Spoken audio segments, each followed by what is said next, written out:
el pulse mueve, ¿verdad? O sea, sin embargo se mueve, ¿no? O sea, la evidencia empírica fue negada por la visión tradicional, por el status quo.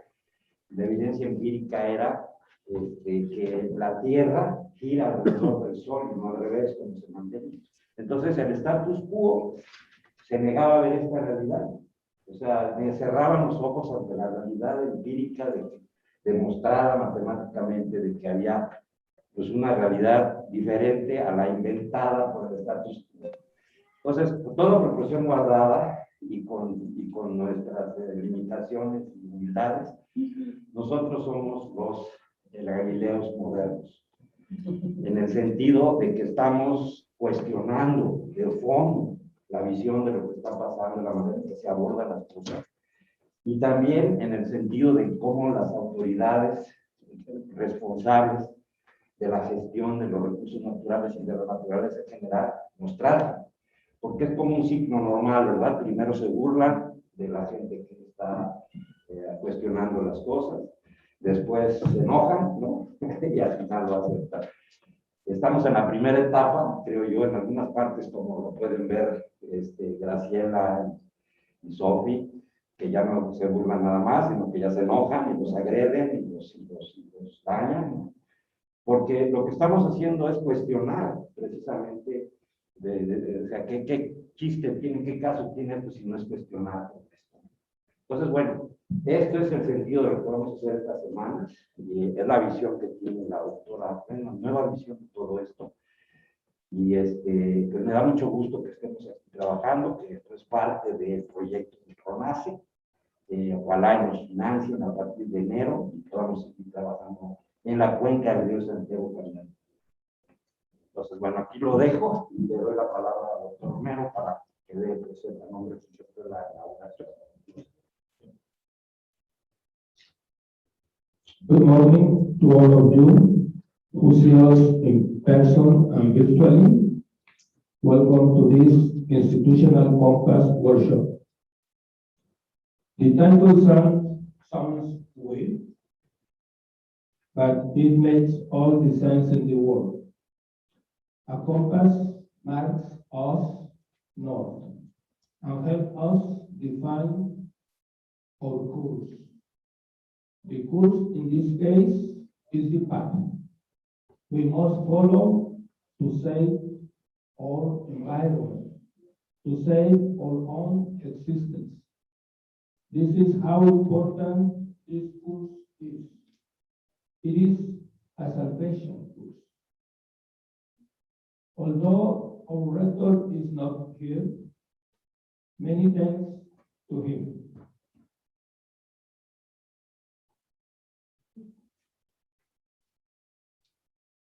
His presence is here, although the rector, he also set the course for us when he asked us the project to incorporate the ecological perspective into the curriculum and environment management of our university center. Because of his vision, we have received a lot of support from him. Many thanks to our guest, Dr. Michele,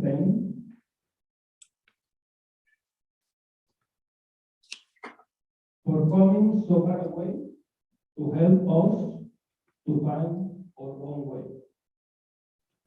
Thank you very much for your generosity. This is the kind of international cooperation we need. I am a teacher of professor of international cooperation, and this is the one that we expect from the North. Thanks to Dr. Peniche, who is one of our best and finest and most active professors in the Department of Economics. He is generous educator of assistant teachers and restless students. And congratulations to all of you for participating in this activity that we will certainly remember as the one that set the course for us. Thank you very much.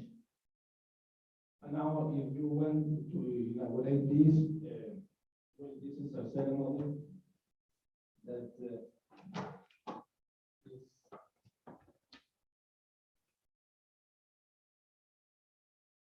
hoy, jueves 18 de noviembre a las 10:23 horas, declaro inaugurado este curso y taller de Institutional Compass Workshop Course. Felicidades.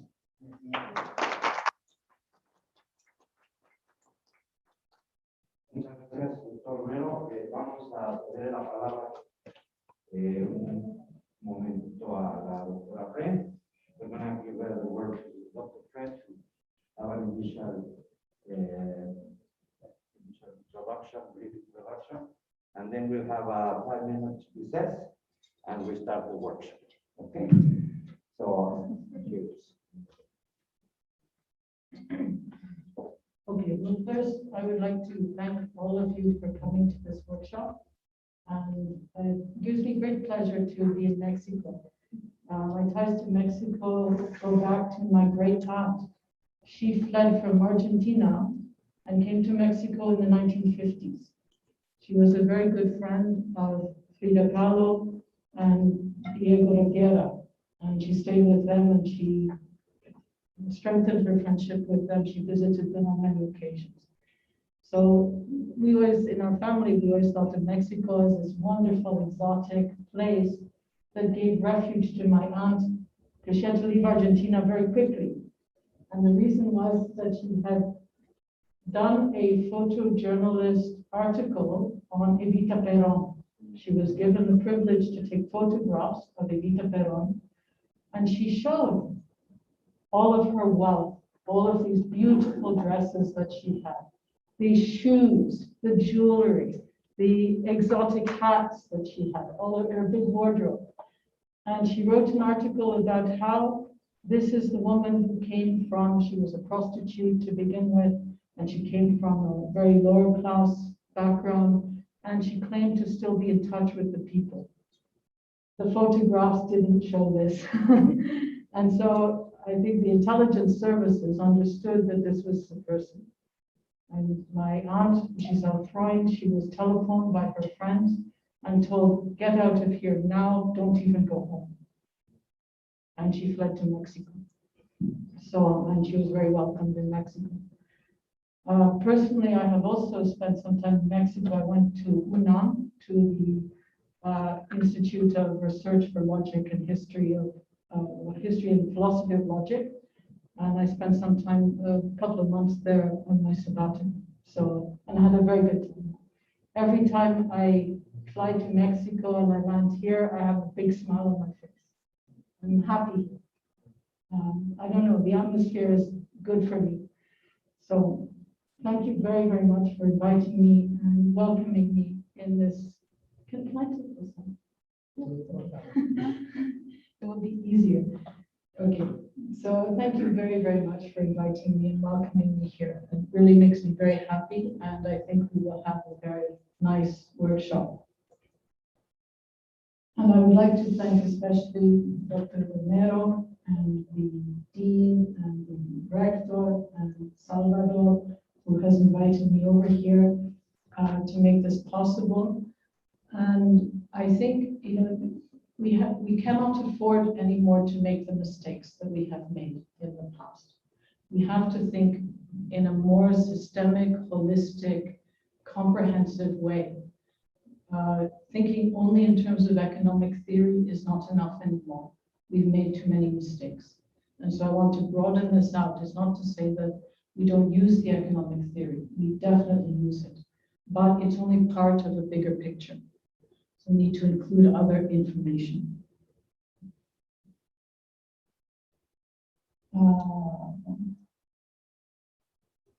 And I thought I would say a little bit about feminism, because I know that it's very important here in Mexico at this time. I was very, very lucky as a child, not only because I came from a middle-class family and very international group of people, and my father's been a great inspiration to me intellectually, but also because at school, they forgot to tell me that I was a girl. They forgot to tell me that because I'm a girl, I'm not going to do as well in politics, in academia, and so on. So I didn't know. I thought, oh, I'm interested in mathematics, I'm interested in physics, I'm interested in this, I'm interested. So I just followed what I was interested in. And later I worked out, oh gosh, I'm female and statistically it's not very good, right? I'm not going to survive. I thought, well, I just have to pull myself together and work a little bit harder, that's all.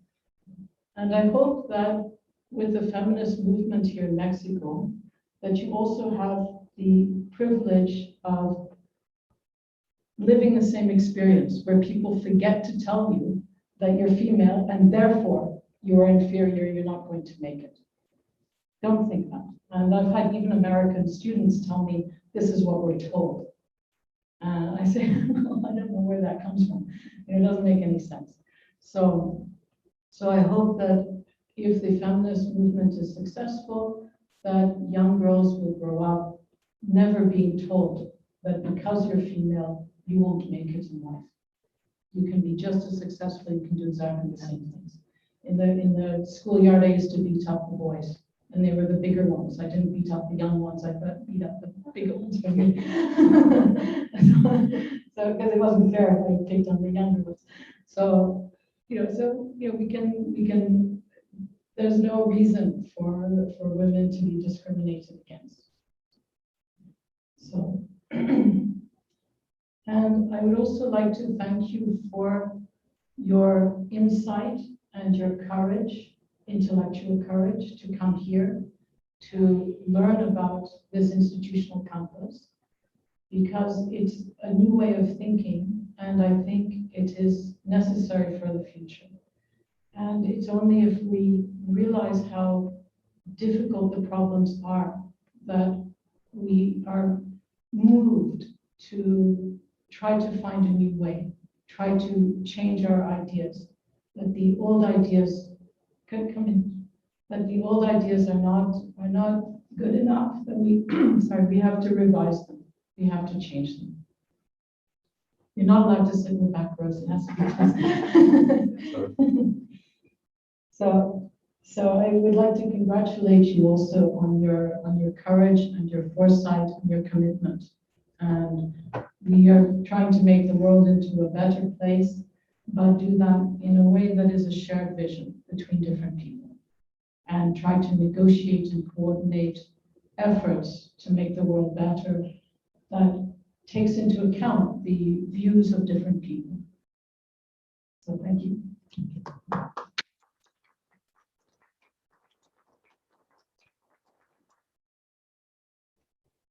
Ok, bueno, pues vamos a tomar un resto para que nos reacomodemos. En 5 minutos comenzamos. Felicidades. Bien, doctor, pues gracias. Saludos a...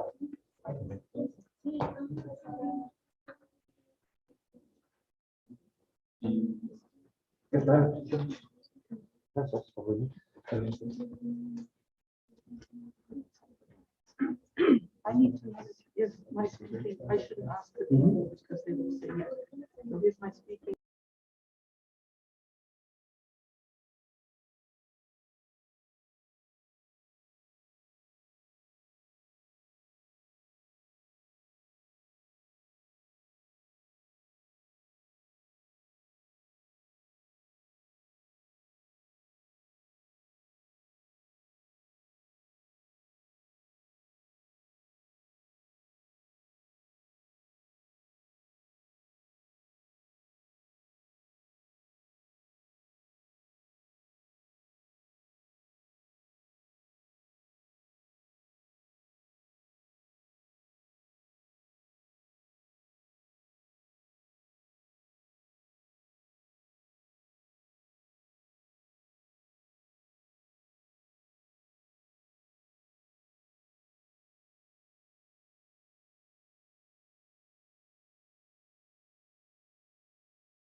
Okay, well, thank you very much for coming to this workshop on the institutional compass.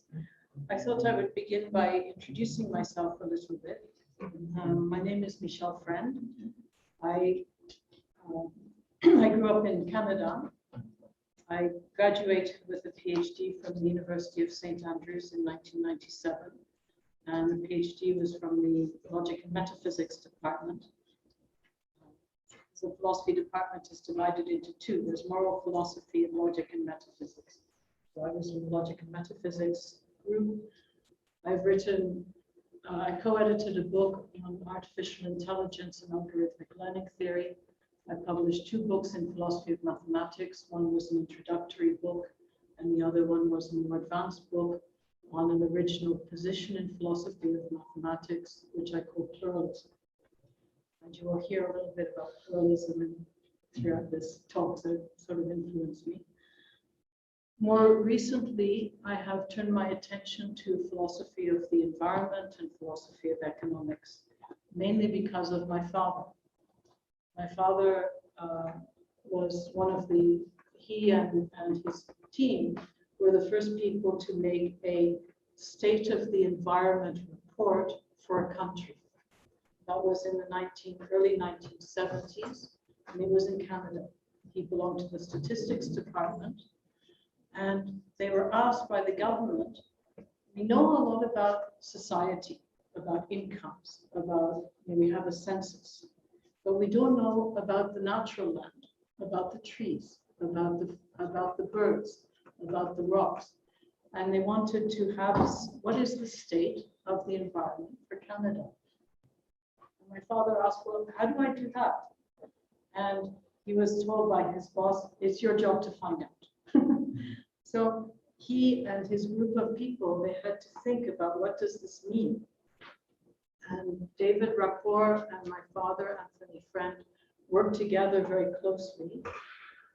David developed a concept of ecosystem health, like the health of a person. An ecosystem can be healthy, it can have good biodiversity, be vigorous, reproduce well, be in equilibrium, or it can be in ill health, it can be collapsing, it can be changing in a negative way. We'll talk about this a little bit later. But their ideas were picked up by the OECD, the Organization for Economic Cooperation and Development in Europe, and they developed what they call the stress response system. So you stress an environment and the environment responds. The OECD changed it to how it is that humans respond to stress. So there were little small changes, but it was a very important idea. My father also wrote the handbook for the United Nations on ecological accounting or environmental accounting. So he was a big influence when I grew up. More recently, I occupy a position at the George Washington University in the philosophy department. And I teach logic and I teach philosophy of the environment and policy classes. And right now, I'm part of a 3-year contract at the University of Lille in France, in the north of Paris. And I'm working with a laboratory of chemists. And they're interested in bioplastics and biofuel. So what I do with them is I help them to assess, using the compass, I help them to assess whether or not a particular chemical process at industrial scale is suitable for a region. So we have a sense of, so I make a compass of the region, and then I impose on that compass, what would it mean for there to be an industry of bioplastics in this region? Is it good or not good? So it's an evaluation procedure. And that's what I'm doing in I have 1 more year to go, and then I will probably return to the United States, to George Washington University.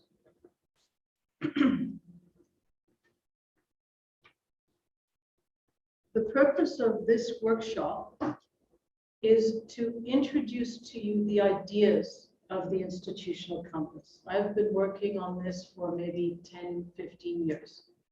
And I think the method is now pretty much okay.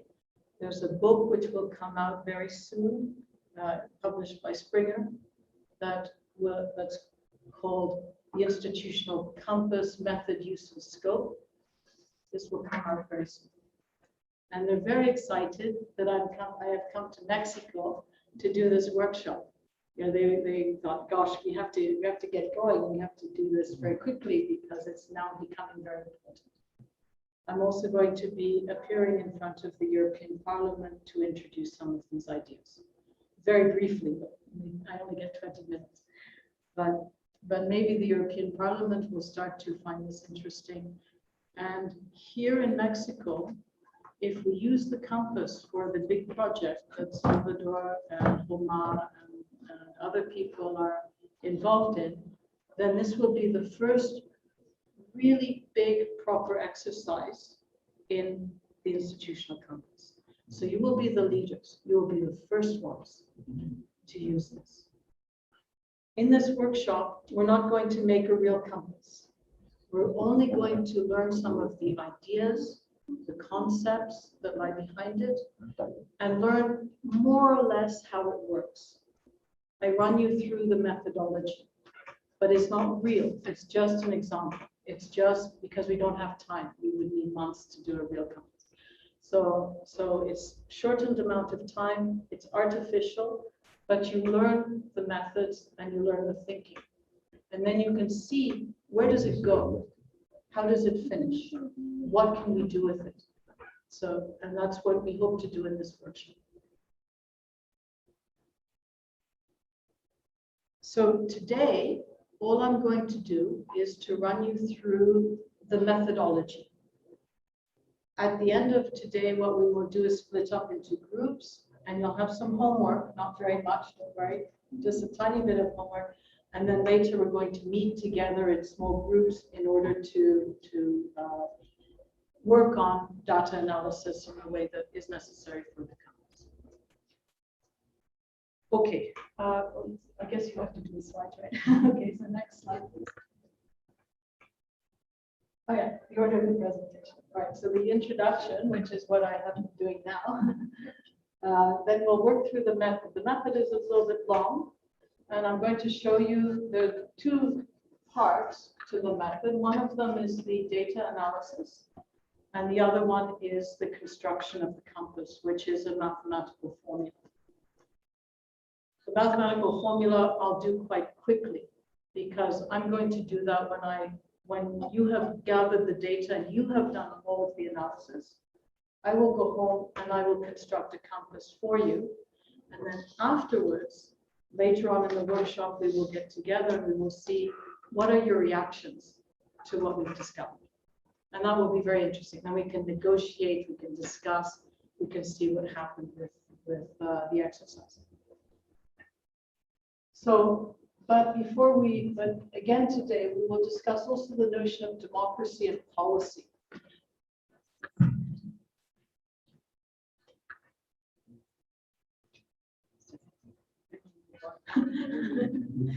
A ver, quisiera hacer una pregunta, Michele. Is the language okay? Everybody understands everything? Do we need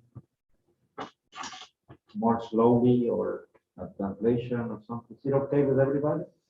Please, if there's something you don't understand, it's useless for you to be here and not understand what is going on.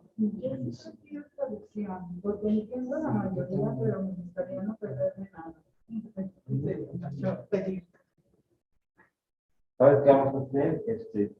Que esas niñas están bueno, ahí viene. Perfecto. Lo que vayan a consultar.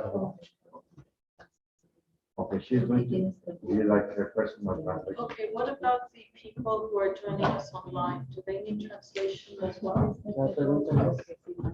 necesitan que vea bien el rollo del lenguaje.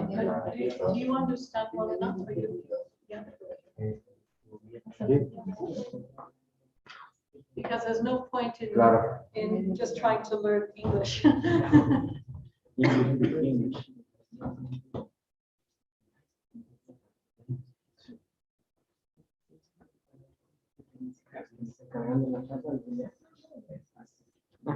Los más los tuyos que tú prestados, porque no vamos prestados, no hay nada de los prestados en la lección.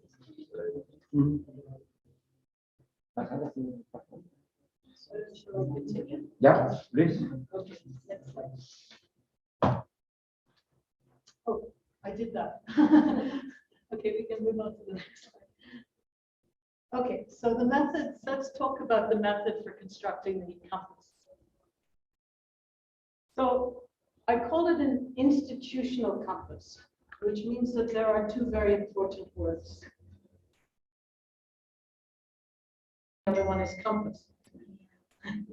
Institution comes from institutional economics. It's a type of economic theory. The Swedes are very, very keen. So by institution, I mean a human system or organization. A company, a government, a university, a municipality, a household. In the future project, we will be discussing the Santiago River Basin area.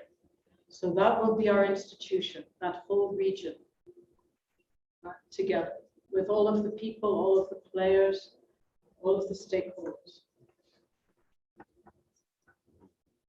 It has the important thing about an institution is it has a boundary.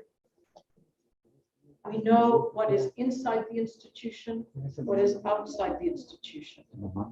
What does the institution influence, and how is the institution influenced from outside? So that notion of boundary becomes important.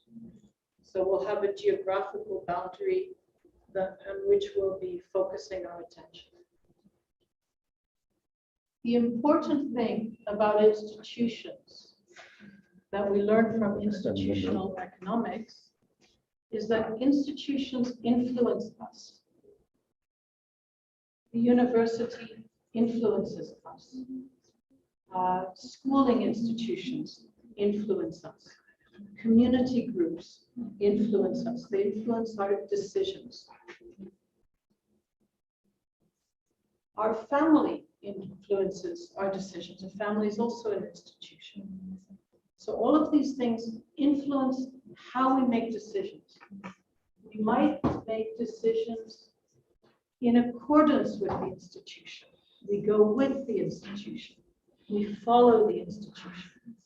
Or we might rebel against the institution. We might fight the institution. Both things are important. When we follow an institution, we confirm the institution. We say, yes, it's okay. If you go into, if you walk around the campus and you walk on the paths, then you are confirming that people should walk on the paths. If you rebel against the paths and you walk on the grass, then you are disconfirming, you're rebelling against, and you step on the grass. So institutions influence how we behave. They influence how it is that we make decisions. But we also influence institutions back. At the University of Lille, where I am right now, the students in the economics department told the faculty that they needed much wider information about economics. So it's the students who influence the university. And the university, the department decided to make more courses available, different kinds of courses available to the economic students. That was a decision that came from below. So we influence institutions either by confirming them by saying, yes, we agree with you, or by changing the path, maybe in a nice way we redirect, or we can go against it and really, try to destroy the institution. If you're an operations scientist, sometimes you want to find what is the weakness of an institution, because you want to subvert it, you want to destroy it. And the military sometimes think in those sorts of terms, how do I destroy the institution? So you look for a weak spot.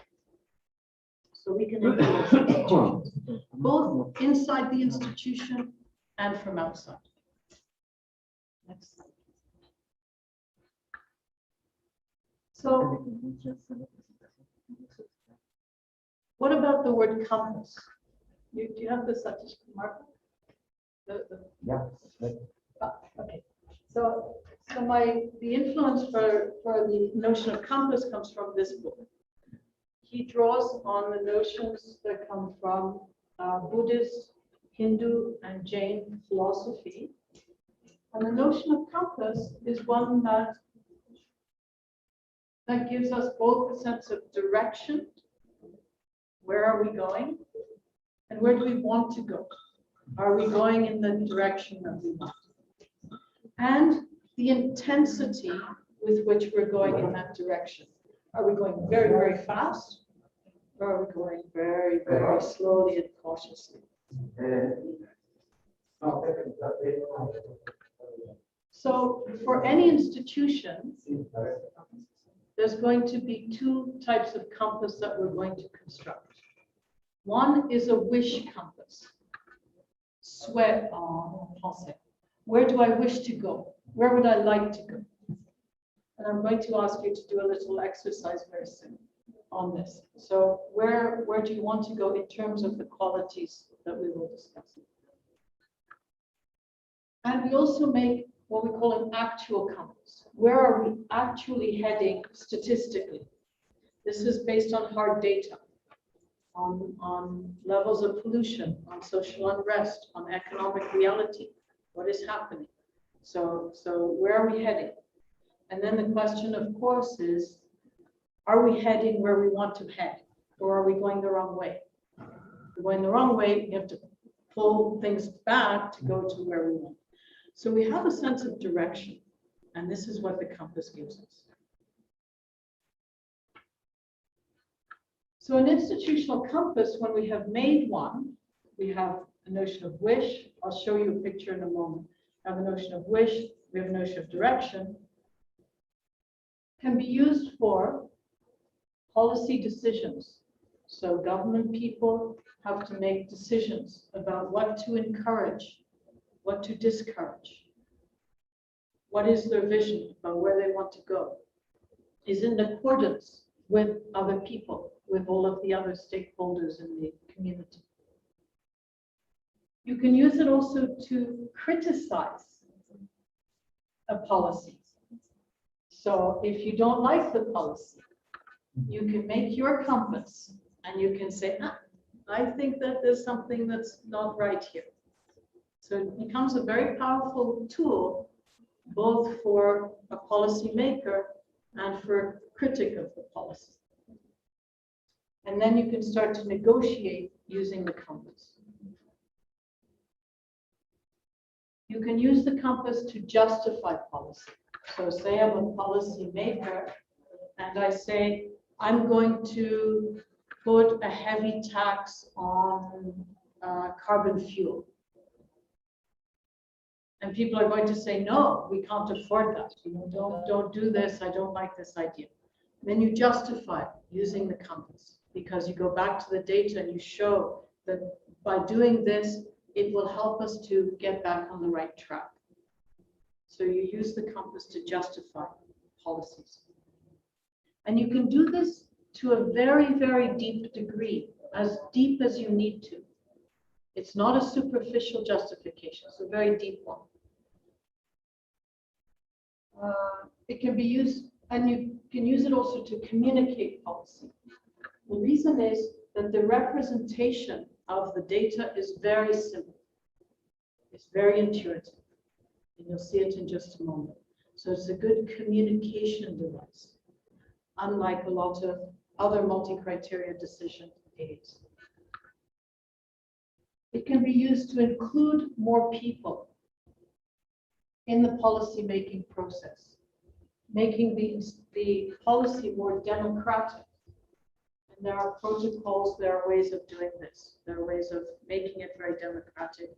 And we will talk about this towards the end of the session today, how to do this. Right now, we're going to just stay in our bubble right here of the workshop, and we're going to go through the method, but later we'll discuss how to make it more democratic, how to include more people, how to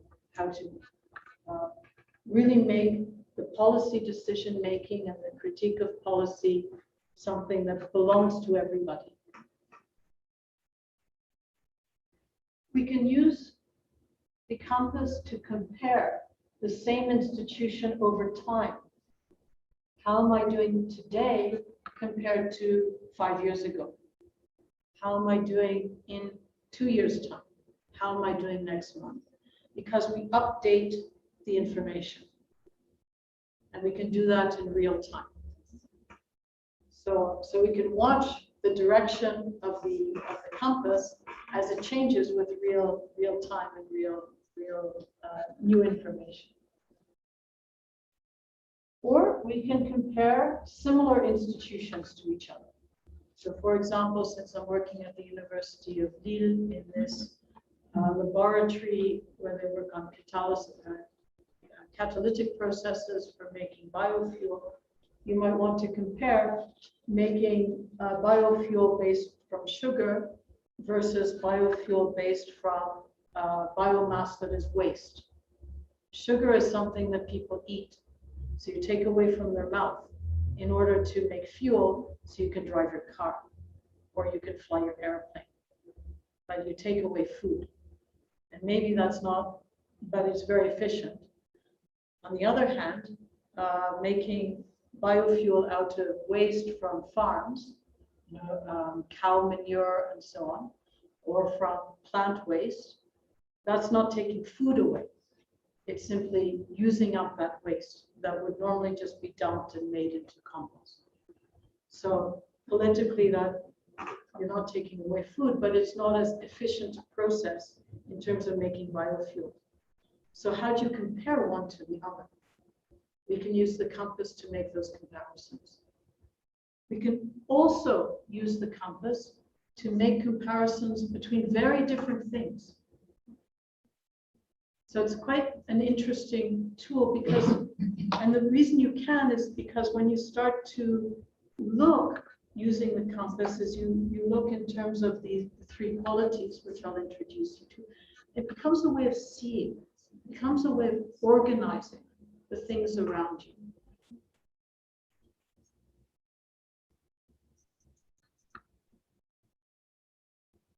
And then once you learn about the compass, you can adapt the compass. So you can use it to evaluate whether or not one policy is better than another policy. And you can even use it as a nonlinear accounting device. We won't discuss that too much today. So here is a compass. This is a blank compass. Nothing's happening. But what you can see are three different colors. What you can see are three different adjectives. One of them is, let's start with harmony. What does harmony mean? So again, these three qualities, they come from this Hindu, Buddhist, and Jain traditions. The harmony one is when everything is going well. It's easy, it's light, it might be a bit boring,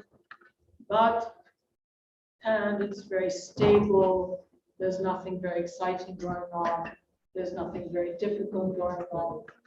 We can attribute harmony to foods. Foods that are light, that are easy to digest, that are not too spicy. Things like salad. letters. That's in harmony. Certain colors are in harmony. Certain clothing is in harmony. Right? Harmonious clothing is clothing that is light, that is easy, that serves its purpose, maybe is not very glamorous.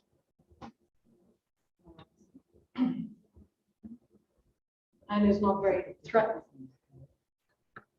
Let's discuss discipline. Discipline is something that we all need. It challenges us. It makes us wake up, grow up a little bit. We have to find self-discipline in order to become people, good people in the world. We need to exercise discipline on ourselves, and we need to ask other people sometimes to show discipline. They might be angry. I ask you, stop being angry. You have to find a little bit of discipline to stop being angry at me because I don't like it.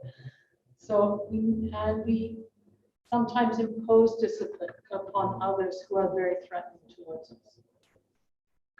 So discipline is a necessary thing. It's not bad. It's good in the right places at the right moment for the right person. Harmony is good for the right person at the right moment in their lives. It's not good for a little child to always be in harmony. They need both discipline, they need excitement as well. Take a little child who needs to run around and you say, no, you've got to be calm. No, the child needs to run, so it needs to just exercise. And then if you have dogs or something, there's a moment when the dog, it just needs to run.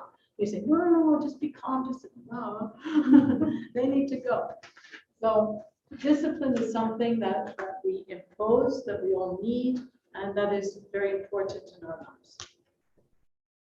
Excitement, as you can imagine, excitement is bling bling. It's when there's lots of colors, there's lots of energy, lots of passion, lots of emotion, and it might be a little bit chaotic, it might be a bit dangerous, it might be, and it just might be fun. It might be, just very, very stimulating. Does anyone have any questions about the three qualities? Yes. It's possible to take the method when participants there are the political ideas different. For Yes. example, Democrat and Republican, for example. Absolutely. Yes. So different cultures and different political parties will want to situate themselves in a different quality. Absolutely right. And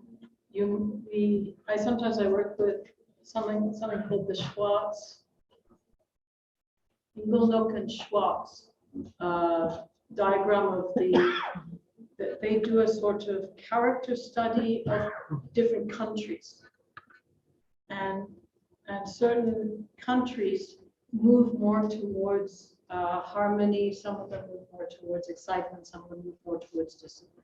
So, and different political parties, different groups of people, and different communities will want to situate themselves in different places. Thank you. Yes. And that's some of the work we will do today. So thank you for the question. ¿Cómo? Ya está preguntando, vale.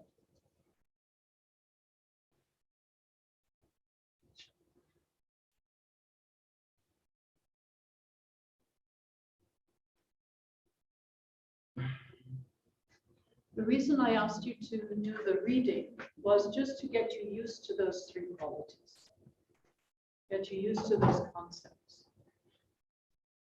Now we're going to move one level up within each of those qualities, because we have a circle. We have 360 degrees, which I should go that way because you're looking at me. 360 degrees, starting at 0. So within harmony, you might have things that are harmonious but close to excitement, and things that are harmonious and close to discipline. They're close to discipline maybe when they're a bit boring. You have a 9 to 5 job, you have to mop the floor. It's not difficult. but it's not very exciting either. You know, and you have to have a little bit of discipline to do it. Maybe, you know, you get paid enough, but it's not a very, very fun thing. But it's not difficult. So the job of cleaning, of mopping the floor, maybe is in harmony, but it's towards discipline. The job of university professor is in harmony, but it's very close to exciting, because there are very exciting, fun moments when you're a university professor. But it's a good, stable job in most countries most of the time. So again, there's going to be, within harmony, there's going to be different degrees, different angles. Within discipline, there's going to be discipline that is towards excitement, and discipline which is towards harmony. The other way around, sorry. Discipline that is towards harmony, and discipline which is towards excitement. So discipline is about the challenges that we have, about the fact that, you know, people do suffer, people do die. There are problems in the world. There is real pollution. There is sickness, and there are prisons, there are criminals, there are difficulties, there's violence. All of that belongs in discipline. Sometimes we need it in order to grow, in order to understand who we are, in order to become better people. So it's not bad in and of itself. We might have a preference against discipline, but otherwise, if we have no discipline, then we become lazy. We don't do anything. So we need some of it. We don't need too much, you know, because then it's too hard. But there will be, within discipline, there will be things towards harmony and discipline towards excitement. And excitement is about bling bling and about, you know, very colorful, passionate, and so on. With an excitement, when it's just fun and easy, then it's going to be excitement towards harmony. When it becomes chaotic and scary, but, you know, maybe you go on a roller coaster. I don't know if you've ever been on a roller coaster. It's, you know that you're safe intellectually. You're not going to fall out. They tested it. Probably you're okay, but it's kind of scary, right? So that is excitement towards discipline, because it could fall off. Or if you do bungee jumping or whatever weird thing people do. There's something a bit chaotic and exciting and difficult about it. So the notion of angle becomes very important in this compass. So I'm going to be asking you later to gather some data, and in the next few days, we will analyze the data. The data will have, each data point will have an angle, and it will have a length. Okay, next slide, please.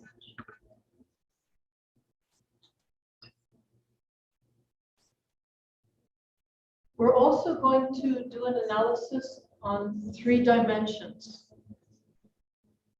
One of them is the environment, the other one is society, and the third one is economics. So we'll be taking into account data that comes purely from economics, purely from society, purely from environment. And then we will put it all together. Because now, until now, we have made a lot of decisions based on economics. If you read a lot of articles, a lot of policy decisions, they talk about environment, they talk about society, they talk about employment, but at the end of the day, it's money that counts. And money becomes the end constraint. And what we need to do now, this has not been good enough. This has not served us very well. Talking about other things and then making a decision about money doesn't work. Now we need to really take into account society and really take into account environment as well. And that's what we're going to do. We're going to put them on equal footing. What I will teach you in the next part of the workshop is how to make the analysis of harmony, excitement, and discipline in economics. What counts as harmony, what counts as excitement, what counts as discipline in economics. And then the group that will be part of the social aspects, they will learn how to analyze social data. What is social data? Generally, it is health, education, culture, security, more or less that. And you can add other things, languages, history, spiritual values, whatever you want. So all of that becomes part of society. And how to analyze that data in terms of the three qualities, in terms of harmony, in terms of discipline, in terms of excitement. And again, what is important is that we're not thinking in terms of good, bad, neutral. We're thinking in terms of just the qualities. As an extra step, you might have a preference for one over the other, but that's a second step. That's then you impose an order. You say, I prefer excitement to harmony and to discipline, but that's a preference that you bring. And it's not the quality in itself that is good or bad or preferred. So please separate those two items. Similarly with environment, we're going to learn what counts for the environment as harmony, what counts for the environment as excitement, and what counts for the environment as discipline. And we will learn those things in the next few days. Next slide.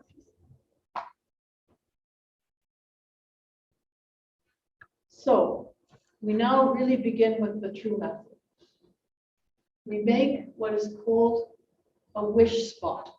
So that little blue circle there, this is where we wish to be. Notice a few things about it. It's an ellipse, right? So it doesn't have to be a perfect circle. It can be stretched out somewhere. It can occupy one of the qualities or two of the qualities or three of the qualities. You might want to have perfect harmony between the three qualities. This is a possibility too. Where do you wish to be? Notice also that it's crooked, right? It's not as a horizontal piece that goes, or it's not in line with the radius of the circle. So you can draw this as you want, and the boundary is sort of fuzzy, right? It's not a fixed boundary. What I want you to do as a little exercise now is to think just personally, where would you, for the Santiago River Basin area, where would you wish it to be?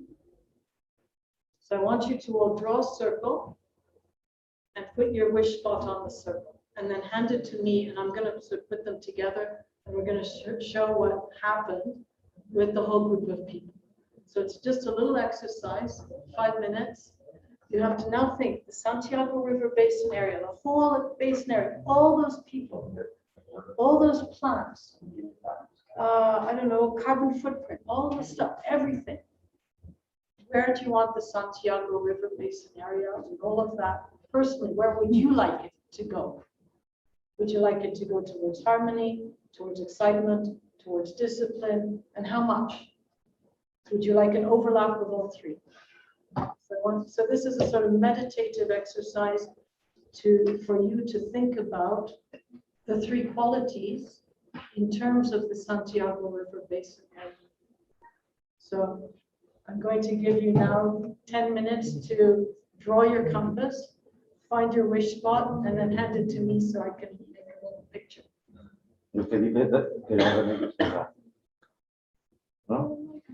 So you have, and also the people who are participating remotely, please also, I don't know, you can do it on a piece of paper and then just show me what it looks like. And then I'll just have that information. So, Okay. so just draw it on a piece of paper, put the 3 words, so I know what you mean, and then draw your little ellipse, or if you want to make a square, I don't care. But make whatever, where do you wish the Santiago River Basin area to be?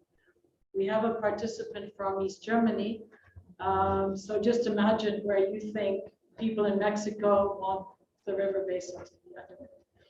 Okay, so I let you do this exercise, bring it to me, and then give me 5 minutes to put all the information together. Okay. Thank you.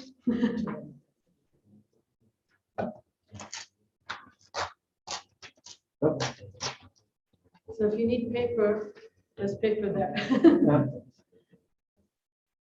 Voy a trabajar con yo. Sí. ¿Vale? Sí, vamos a ver. Qué bueno que me dice, Robert.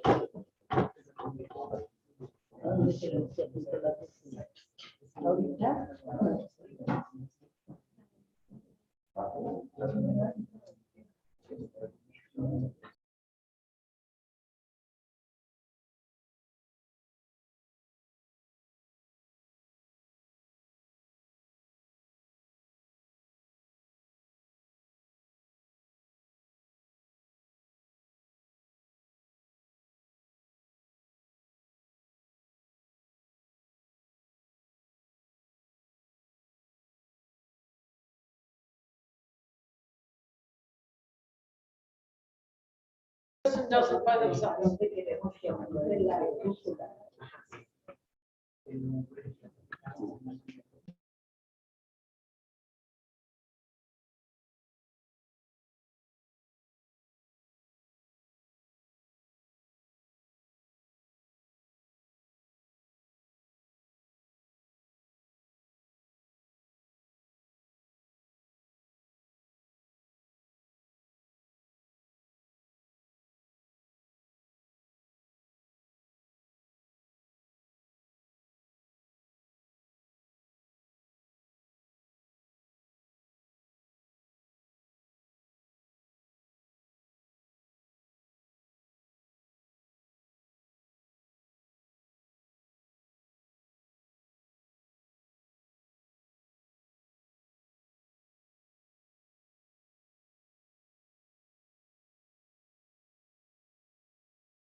So I'll use one now.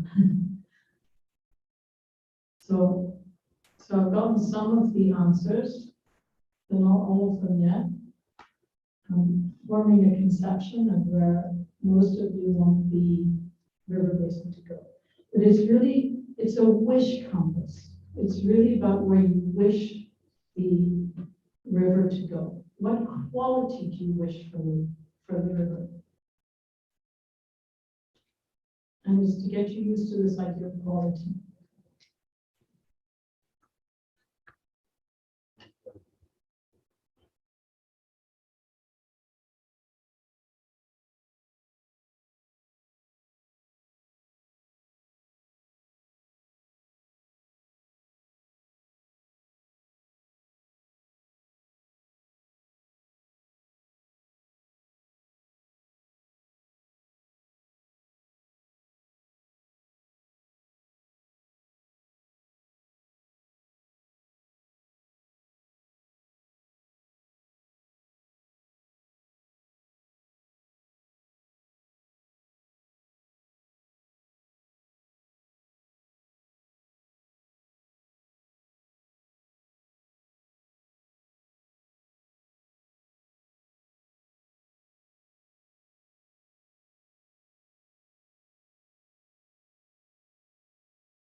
Get back to work. Okay, so what we notice, have the remote people, oh.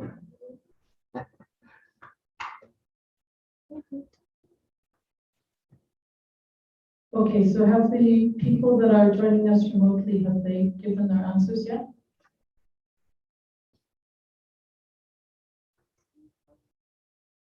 Wow.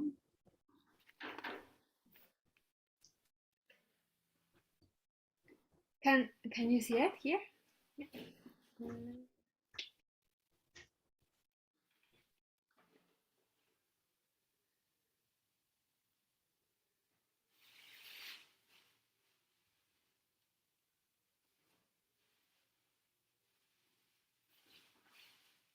Should I take a photo or?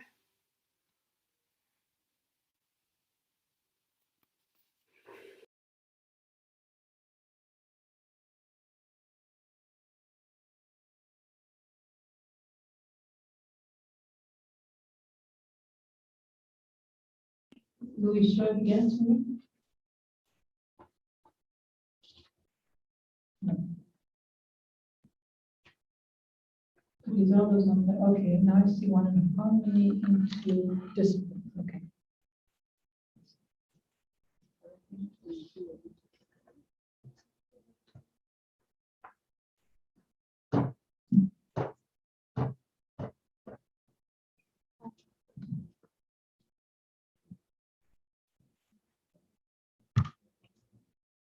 Okay, is there another one? I think Luis Guevara, okay. It's very small because you're right at the top of the line. Creo que puedes anclarlo. Is it, it's overlapping between, no, now it's not in the center. So I see your fingers, but I don't see your picture. Oh, there we go, okay. No, okay, so you've misunderstood. It's not about society and environment. Those are 3 dimensions upon which we'll make an analysis for the actual compass. It's really the 3 qualities. So the compass is composed of these 3 qualities of harmony,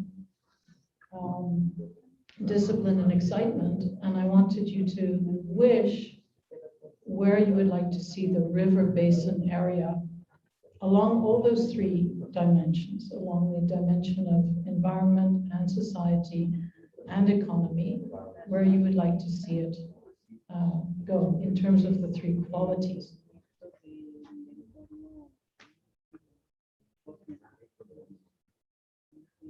Well, she's not showing anything, so I don't need to froze.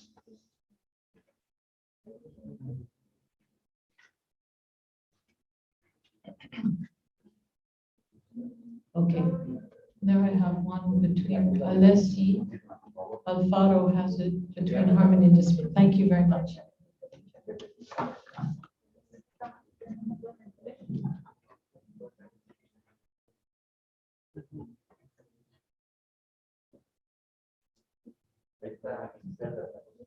Okay, let's now resume with the workshop, and we'll have a look at this, what I have found.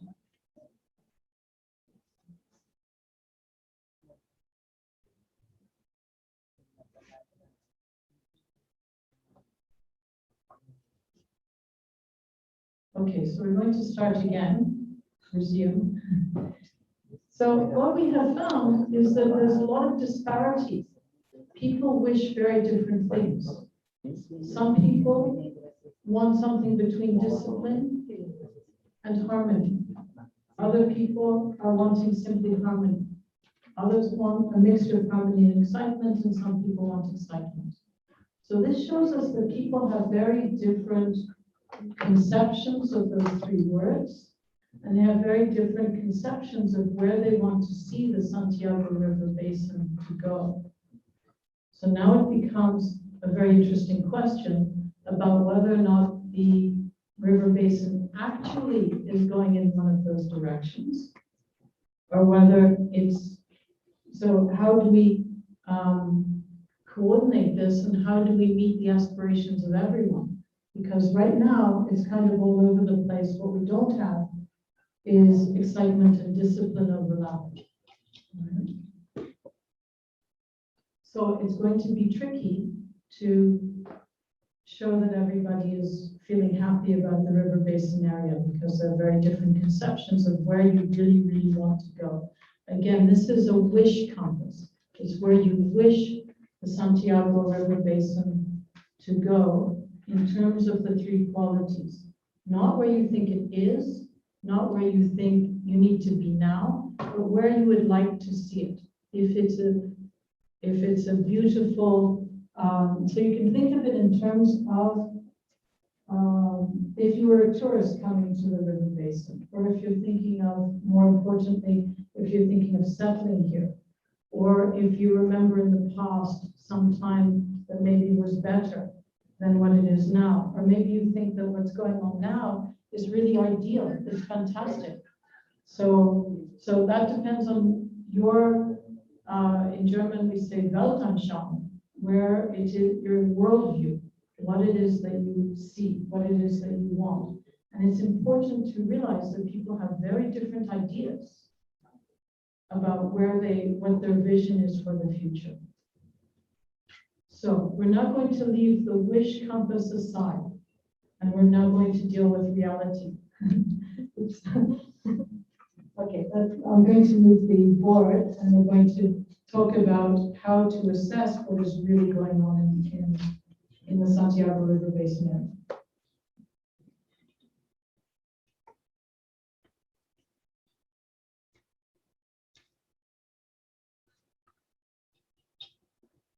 Okay.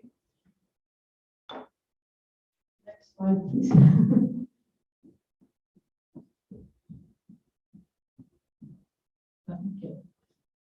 Okay, so now we're shifting over. We're not talking about where we want to be and what we would like ideally. We're talking about reality, what's actually happening here right now. And this is going to be based on statistics, on facts. So now we make what is called an actual compass. What is actually happening? Actual in English has two senses. It means what is really happening, and it means what is happening now. So actual has a temporal sense, and it has a reality sense. So what is really going on now, today, in the basin? Are we heading towards harmony? Are we heading towards excitement? Are we heading towards discipline? So an institutional compass indicates the direction of an institution in terms of the three general qualities. So what we do is that we lift a lot of data, and then I'll show you the mathematics to put all of that data together to give one compass reading. Let's just, before we move on, compare this particular arrow. I just made that arrow up, right? That was just, in my imagination, I just put an arrow somewhere. Now, if it's going in this direction, that is suitable for two of the people, right? They both wanted something in harmony, closer towards discipline. So two of the people will be quite satisfied with this pretend actual compass. I have no idea if this is where Santiago River Basin is. It's just, as I said, I just made it up. I just drew an arrow on it. But that arrow is an agglomeration of all of the data.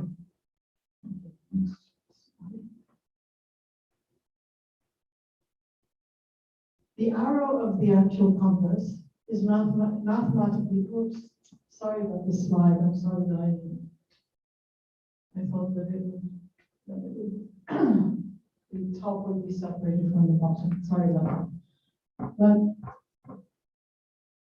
so it's mathematically calculated from a number of data points. A data point is a piece of information.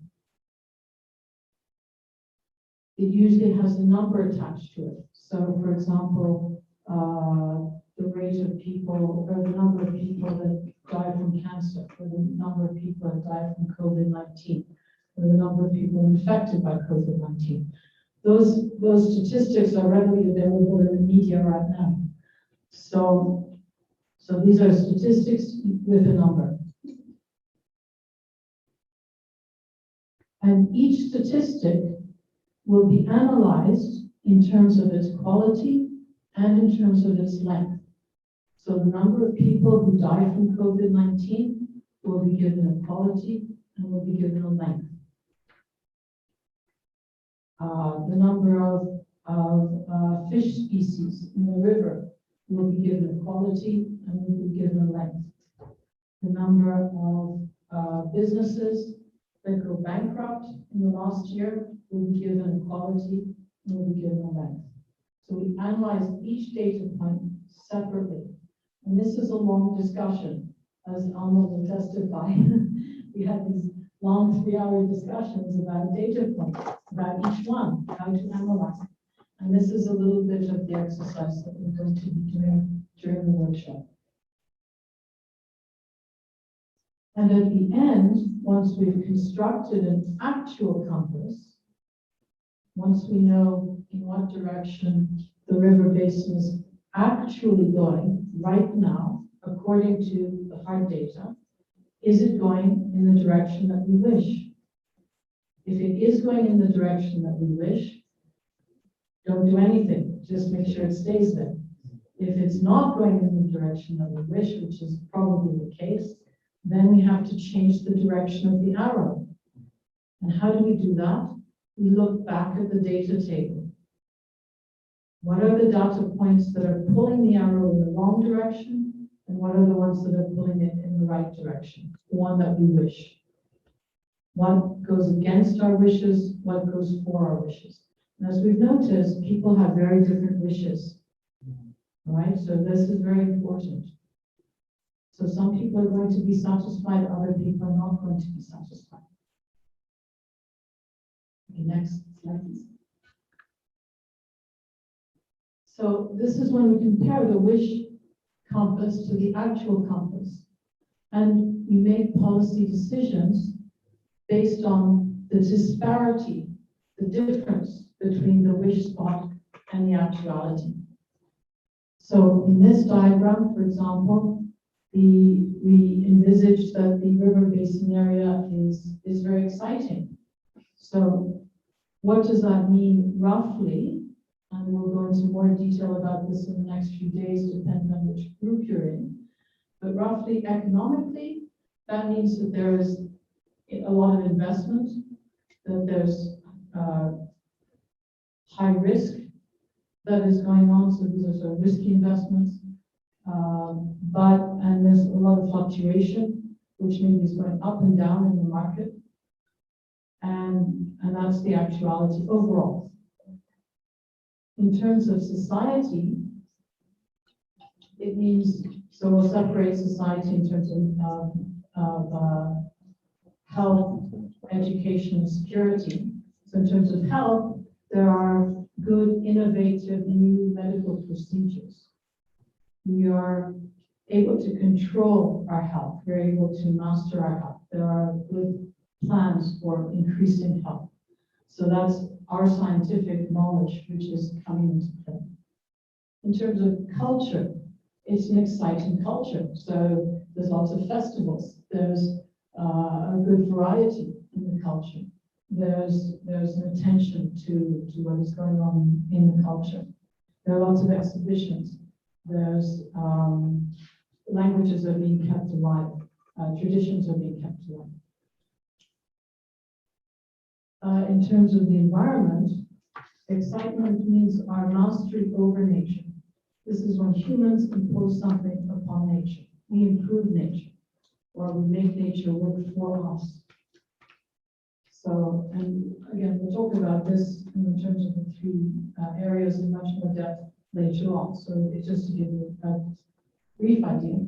So excitement means our mastery over nature, which means agriculture, it means plantations, it means gardens. So even the gardens, urban gardens, you're your garden at home. Maybe there's some exotic plants in there. Maybe there's foreign plants in there that you can put in. Maybe the agriculture is very hard on the soil. So then that would be an excitement. And it would be towards discipline if it's hard on the soil, if it's using up limited resources. And what we notice is that the arrow is very far away from the wish spot. So now we're in trouble. We actually want the arrow to go in a very different direction. So we're going to have to look back at the table and say, hey, what are the data points that are pulling the arrow in the wrong direction? And as policymakers, we want to discourage those, want to stop those. What are the arrows that are pulling in the good direction towards the wish spot? We want to encourage those. We want to work for those.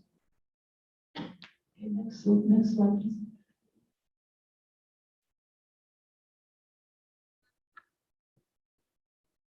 So what is the method for constructing the actual compass? Getting that one arrow that tells us what's actually going on. We have to find some data about the institution, about the Santiago River Basin. If you're going to be in the economics group, then you're going to be looking for economic data. So it's just a collection of data. And it's numerical data. Then the next step is to analyze the data. And I'm going to help you with that over the next 2 days. So we'll do an analysis together in our different groups. We classify the data in terms of the 3 dimensions. We're going to do that in advance.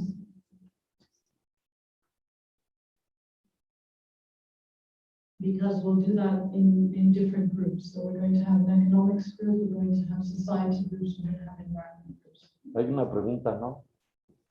De aquí de la gente de Zoom. There is a Zoom, Yes. the Zoom people question. Okay, yes.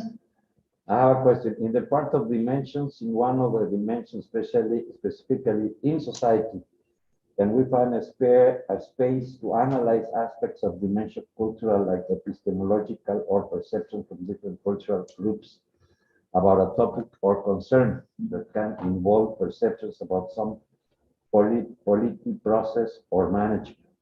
Absolutely, that's what we're going to do. And if the answer is yes, Yes. how can add these characteristics like a preface or we are front over analysis? I don't understand that. Okay, this is exactly what we're going to do, is that we're going to see that we can include a lot of information. Anything that people think is important will be included. We won't discuss during the workshop how we determine, we're going to discuss a little bit how we determine scientifically whether something is important, or whether one group of people is more important than another. We're going to leave that aside. That's a separate political exercise. But the notion of whether or not a data point, so we're going to pretend everything is equally received in the compass. So everything gets put in the table. But then each data point will have a notion of length, which means, is it normal? Is it excessive? Is it minimal? But this is something that we leave to the next 2 days. That's what we're going to discuss later in the exercise. But yes, we want to be very inclusive. We want whatever people think is important will find its way on the table. Later, we might decide that compared to some other data points or things that are coming from different communities, maybe one community is more important than another. That's a separate thing. That's political. And we're not going to do that in this workshop.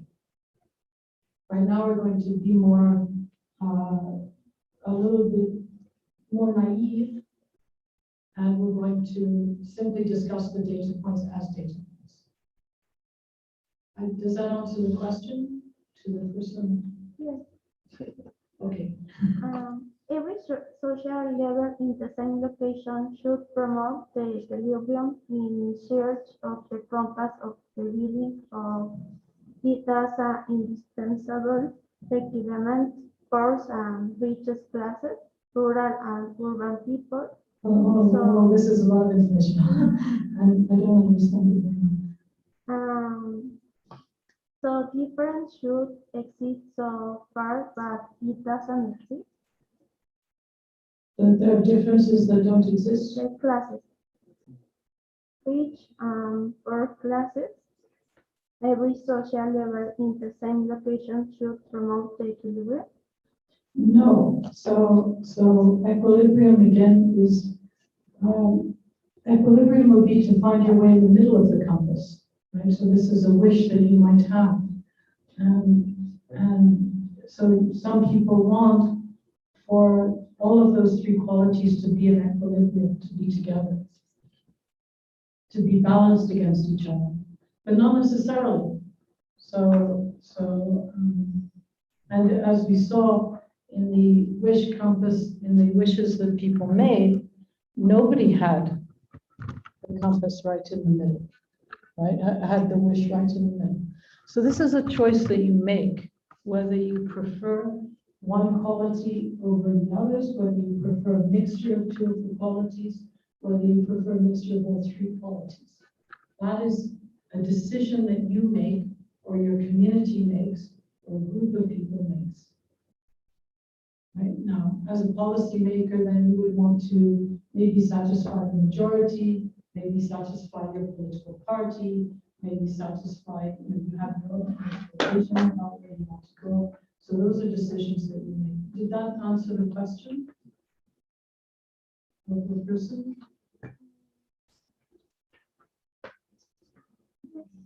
Okay.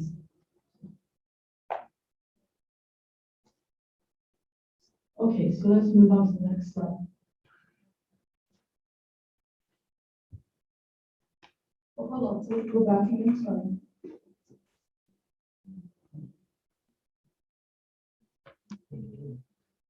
Yeah, so we want to analyze the data. We want to classify it in terms of the three dimensions. That is, whether it's economic data, social data. So economic data has money attached. It's about money.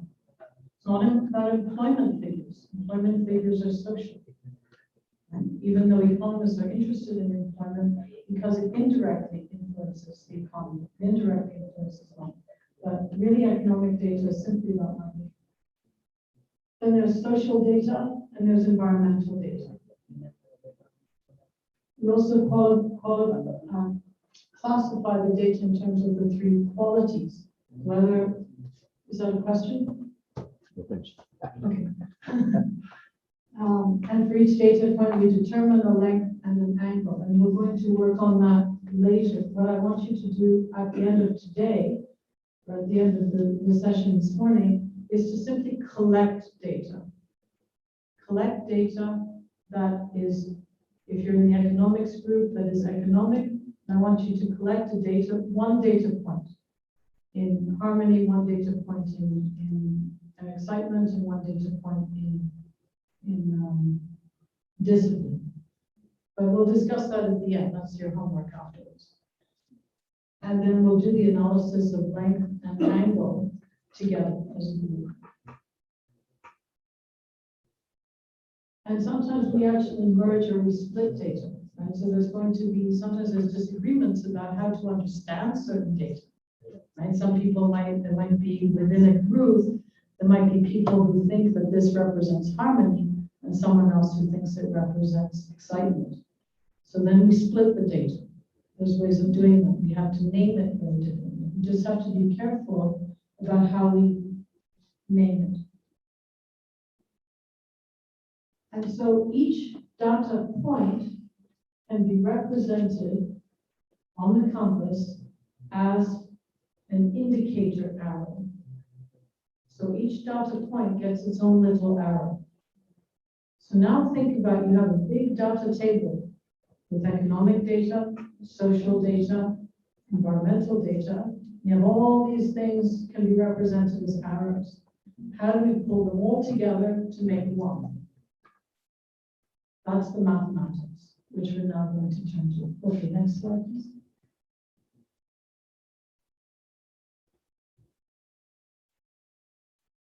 Oh, sorry, and then we correct, so because we have so many data points, we're going to sort of add them together. We're going to do a vector addition of the data points, but if we just leave them alone, then we might have more data points in society harmony, for example, in which case we would end up with our arrow. If we're just doing vector addition, it would be way, way off somewhere because there's more data points in one sector than another.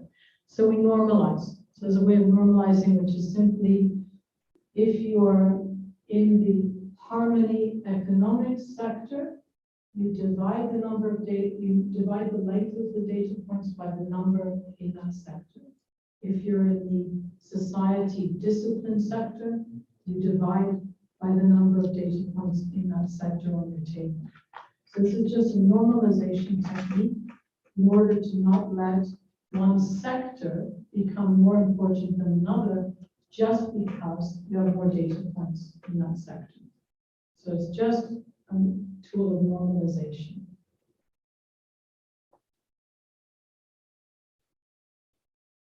Okay, next slide. So we've got all of our little data points represented now, and they've all had the lengths corrected. And we plot them all on the circle. We have 3 of them, and now this is what we call a toy example. It's a made-up example, and I've only put 3 in each of the sectors, and I haven't separated out economics and society and environment. Right? It's just we're just doing something generic, so this might be within environment, it might be within society, it might be within economics. So we have a whole bunch of data points, and I've only put 3 because otherwise it looks too confusing. So it's just again, just to understand the methodology. To do a really thorough compass, you need about 10 in each of the sectors. Okay, next slide.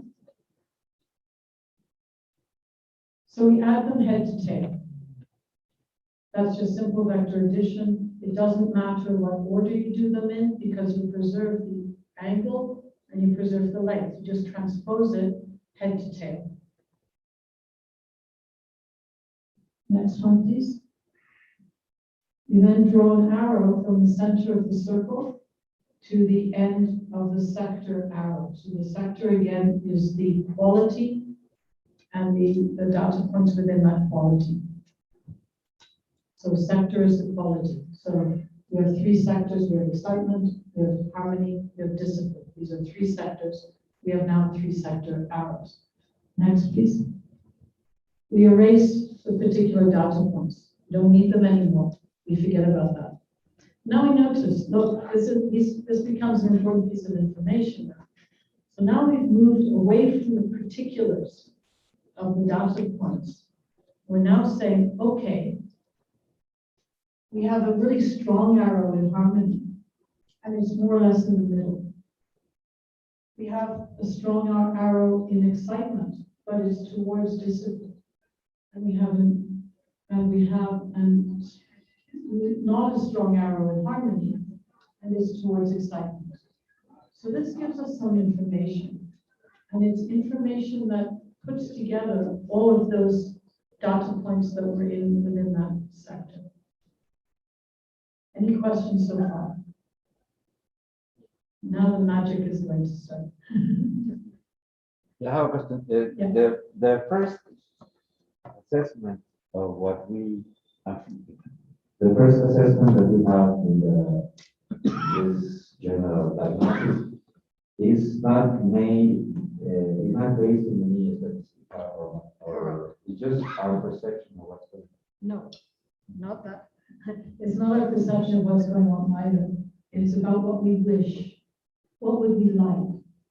So it's just a meditative philosophical exercise, not based on data, not what we think is going on, not what we perceive, but what would we like? What do we wish?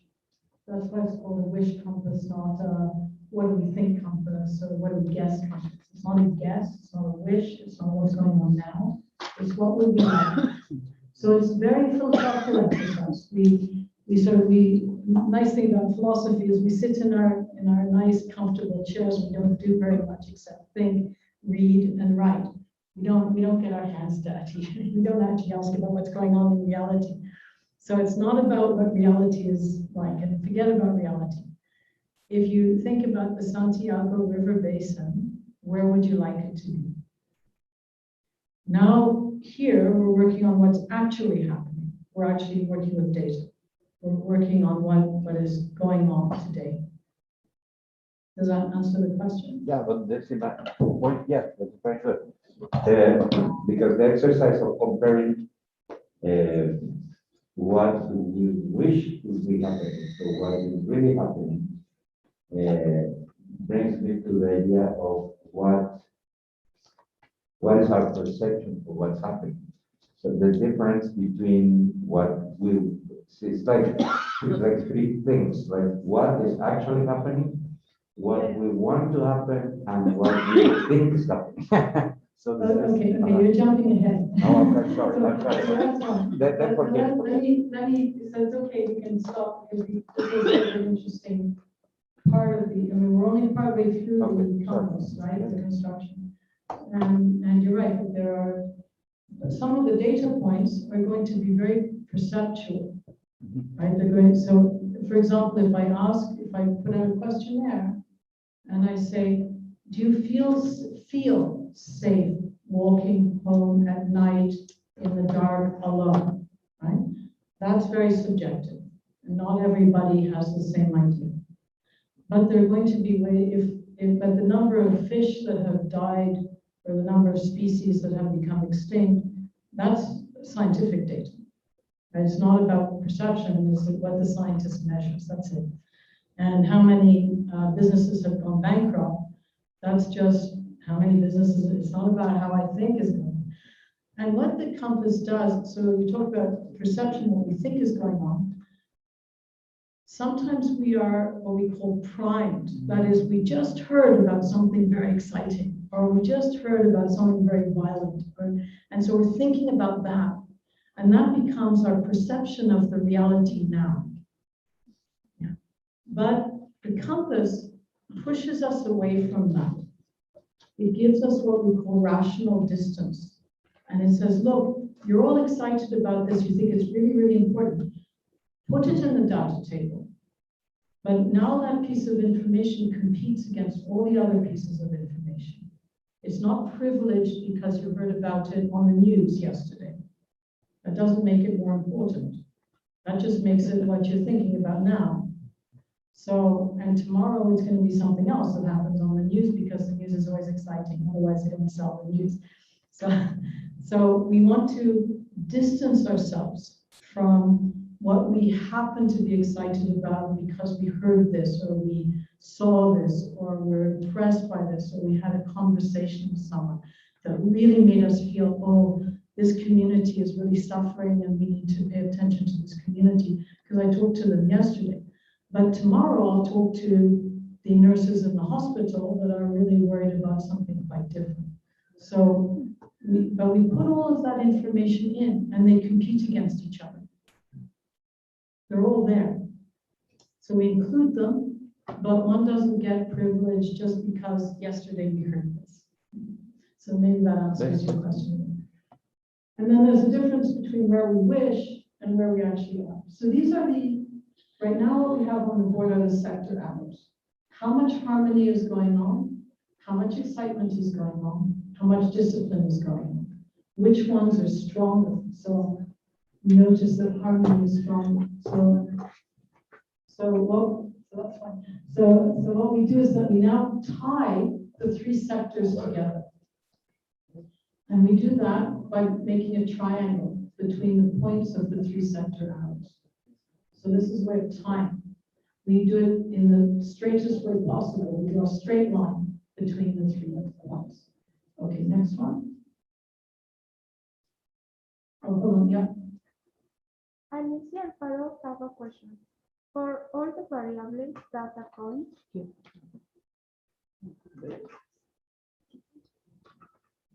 For all variable data points, we are proposing for each set harmony design, harmony of economical and environmental.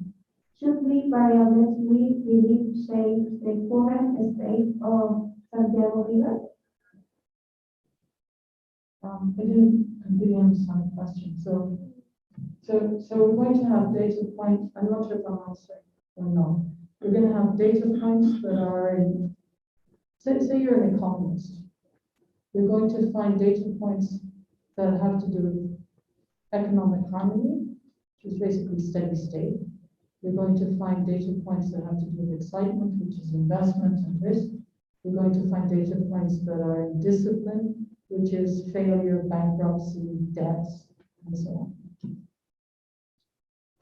Similarly, for society, there's going to be ways of, if you're a sociologist or if you're a community activist and you're interested in societies, there's going to be a way of analyzing data in terms of,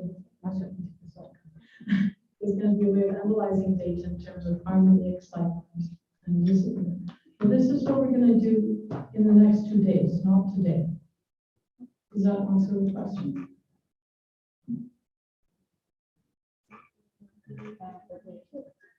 Yes, okay.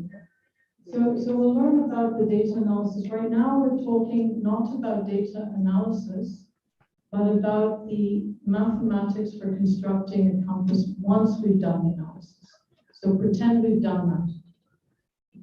And over the next few days we'll do some of the analysis. But right now we've just pretended that we've done the analysis. And now we have to make an arrow that represents all of the data, and we're in the middle of doing that. This is the exercise I will do at home when you have given me all of your data tables. So I'm just showing you the exercise I will do. Right now, what we've just done is tie the 3 sector arrows together using a triangle. A straight line is the closest way between 3 points. Okay, next. We now erase the sector arrows and we just have a triangle. Next one. We look for the center of the triangle. So you don't have to worry about this part of the methodology. I will do this at home. I'm just showing you how it works. So now we look for the center of the triangle. Now there are actually 4 centers of the triangle. The one I've chosen is what we call the average of all of the points within the triangle. So we're looking for a type of average. And if you want to discuss the different types of triangle, we can do different centers of triangles, we can do that separately. Okay, next.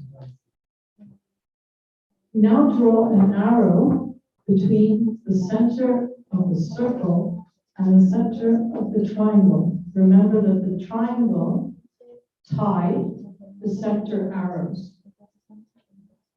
So now we're drawing an arrow from the center of the circle to the center of the triangle. Next. We erase all the triangle stuff. Next. And then we renormalize it. Why? Because the triangle is very restricted. It pulls everything together and it makes it very small. And in my experience, what I've found is that you end up with very, very short arrows all the time. So it doesn't look very pretty. So you renormalize, you lengthen that arrow so that it becomes really a picture of what is going on. So given all of the data that we have, all of the analysis that we made, I'm not privileging one piece of data over another because that's what we heard yesterday, or that's what was in the news, or that's what I happen to be concerned about. But really hearing all of the voices, putting everything together, this is the actual compass. This is where we are. We're in excitement, fairly strongly in excitement. We're towards discipline. And then, next one. And then we compare that to the wish spot. So that was just an exercise of the mathematics What you will be doing is simply collecting data.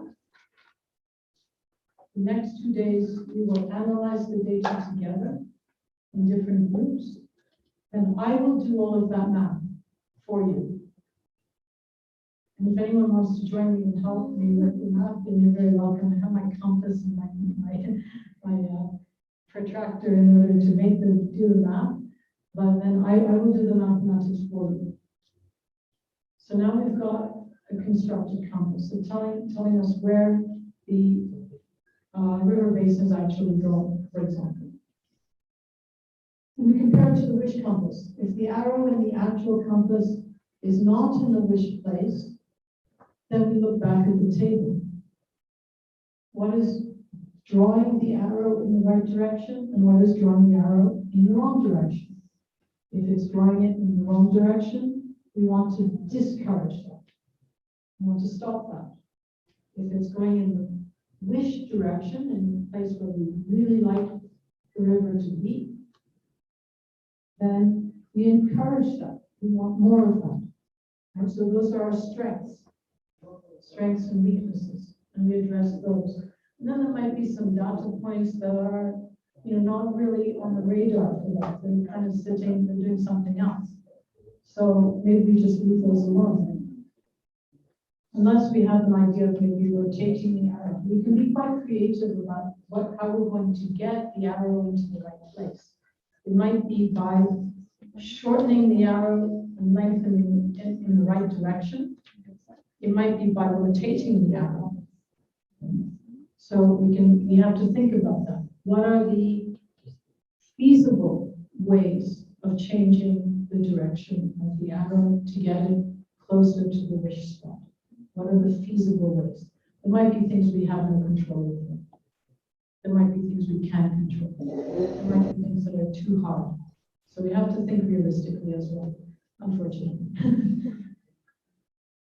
And we might want to think about underlying causes.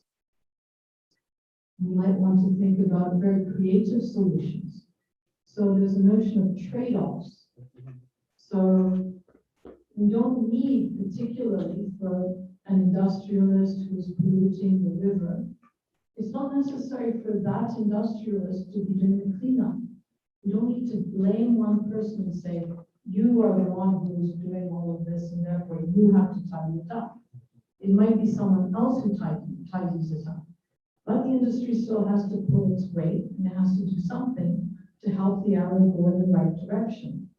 It might do that by building a school or a hospital or helping in some quite different area. So the solutions can be creative.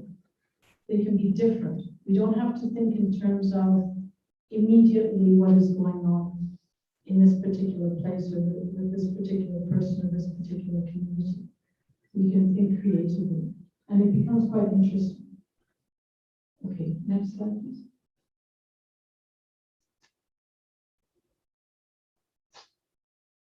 All right, so we'll end with, we'll have an exercising break in a moment. I wanted now to turn to the notion of democracy and inclusiveness, which is very important.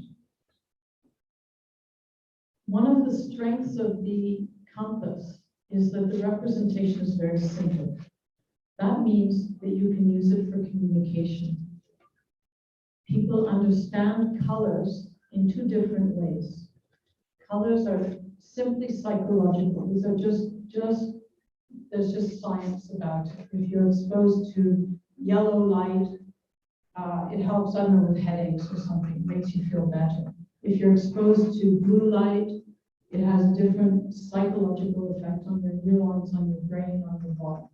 If you're exposed to red light, it has different psychological, physiological effects. That's just the science of colors. But there's also cultural associations with colors.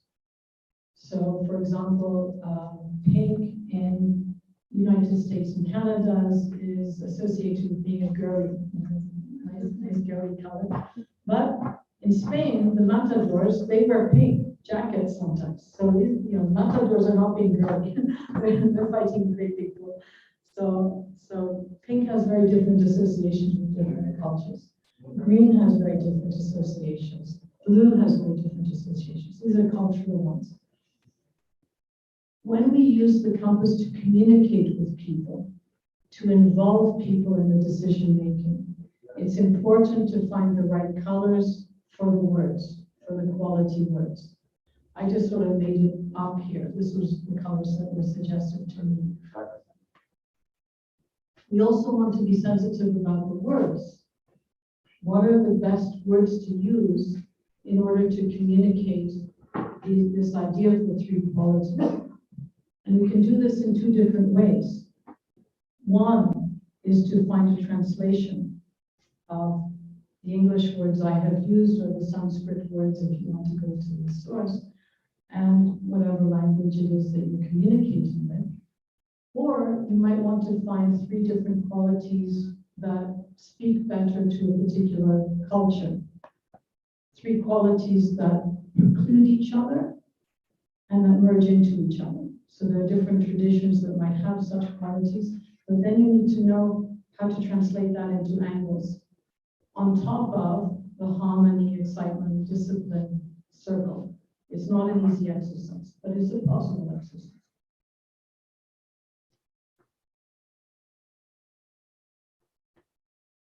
Part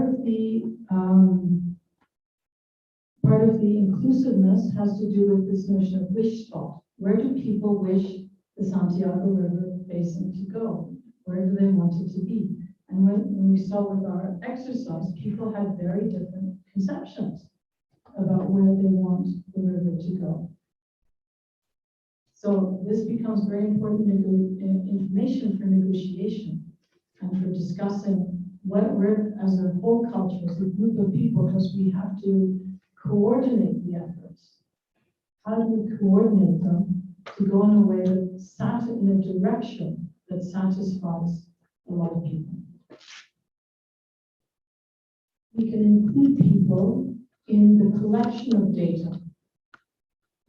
So sometimes we will present a compass to a group of people and they will say, hold on, I don't think this accords with my perception of what is going on.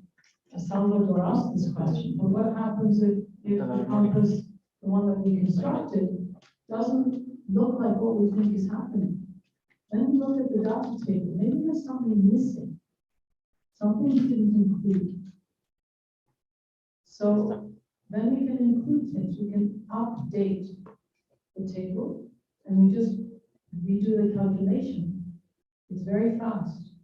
I'm hoping to get a computer program to actually do the compass for me. Right now I have to do it by hand. So it's not so fast when I do it. It takes a few hours. But we can update and we can include more information. So if somebody says, look, you didn't take into account the fact that this community, there are children who are dying from kidney failure. And oh, we didn't include that, you're right. So we put that into the table. Also, people can participate in the analysis of the data. So as I said before, sometimes different groups of people see the same data in very different ways. One might say, oh, no, this is bad news. This belongs in discipline. This is something that we are, that is a challenge to us, that we are trying to overcome. Other people might say, no, this is very exciting. So people will see data in very different ways. In this case, we split the data and we say, for these people, it looks like this. For those people, it looks like that. So everybody's voice is heard. We don't exclude someone because they're different. We include things. And we include in a very subtle way, how do they see something? How are they reacting to the data? So another way of thinking about the three qualities is in terms of your emotions. How do you react? When you hear that, I don't know, the rate of suicide in the university has increased by 2% compared to last year where it was stable. You might say, oh, I'm very, very, very alarmed. Oh my goodness, that's very, very troubling. Other people might say, well, you know, okay, so it's, you know, increased by 2%, who cares, it doesn't matter. So people have different reactions, and excitement, harmony, discipline are emotional. Those are qualities that evoke an emotion. They are necessary emotions. They're good emotions to have. We have to have them. We have to know that there is danger coming. We have to know that there's something that is difficult. It's important to be sad sometimes, to mourn when someone dies. So we can involve people in the analysis of the data. How are they reacting to the data? And that will have to do with what they think is normal and what they think is extreme and what they think is minimal.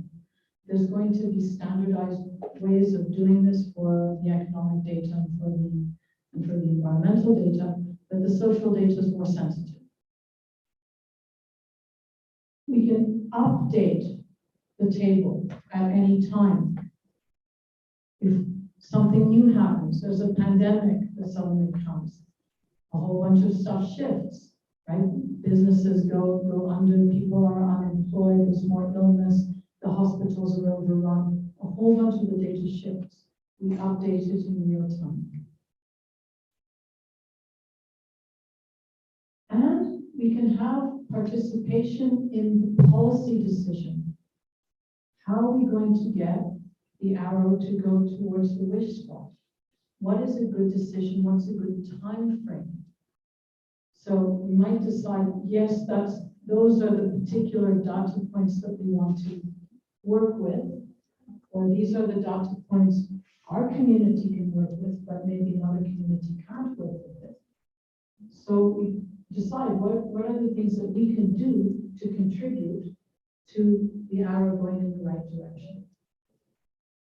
And what's the time frame? What's a reasonable time frame?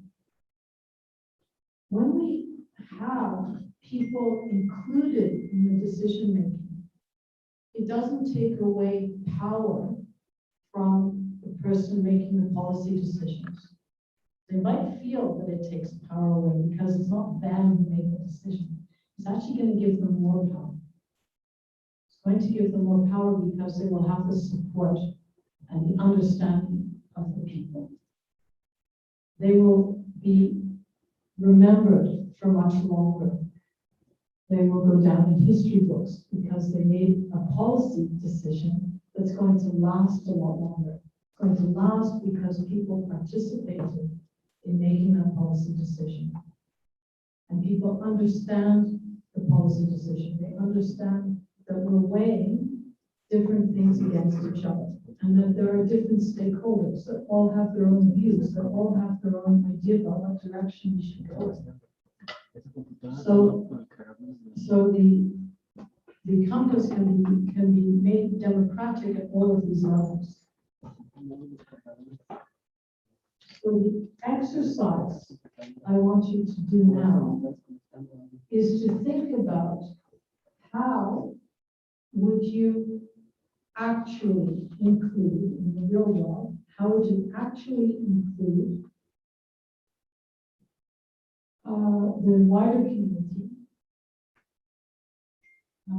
Let's divide them into groups of people. You two over there, I want you to think in terms of how you would include more people in the words and the colors for the qualities. I want the three of you over there. The three over there. They don't see me. These three. Your task for homework is how would you include people in the placement and size of the wish spot? How would you ask them to do that? What practical way would you have to get people to do this?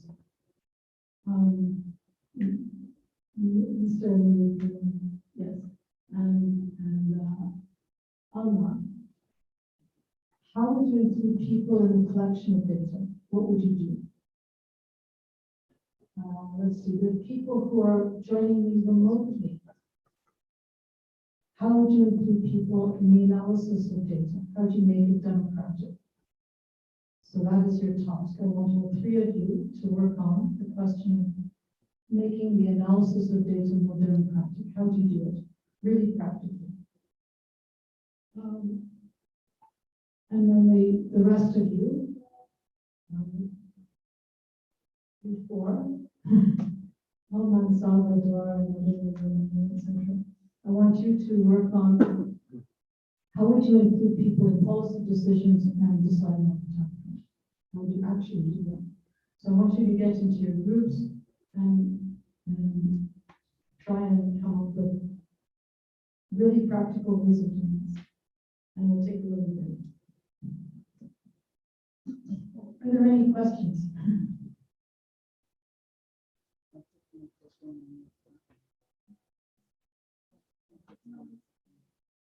So does everyone know this? What kind of data?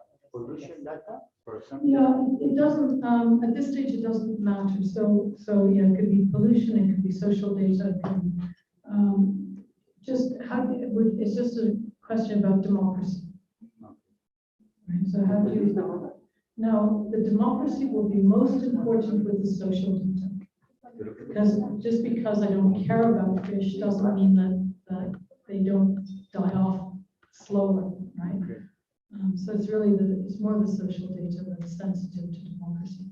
But there might be people who really don't care about whether or not the fish population is dying. Or they might, so they might really have a very strong feeling about that. So we can do that as well. That's okay. Yes. So, Professor, this will be data that is going to be focused on what we think is democracy. No. What? No, not data on what we're thinking too abstract. So it's not data on what we think democracy means. It means, what was your task? My task was how to include people in which part? in the compass, in the decisions that we're going to sign. Which one? The policy decisions in time frame? How to include people is Look, there's 5 bullet points. yeah. So yeah, I think it's also Collection of data. Oh, it was collection of data. Okay. collection of data. So how do you include people in the collection of data? That's all. That's all you have to do. And you're working with, you're an economist, right? Yeah. Okay, so you're working together on how do you, because you can sit in your office and collect data. You look at your computer, or you read some books. You might even telephone someone. But how would you make it inclusive? What does that mean? So that's what I want you to think about. But just the collection of things. But one task. Okay. And Does everyone you were understand the asking, how many time do we have for the exercise? For a break. Well, it's an exercise during the break. Okay. So I don't know, 10 minutes. Look, and basically the ideas are going to be whether you look at people's behavior or you look at questionnaires, something. Right? I don't know. Okay. So 5, 10 minutes, 10 minutes.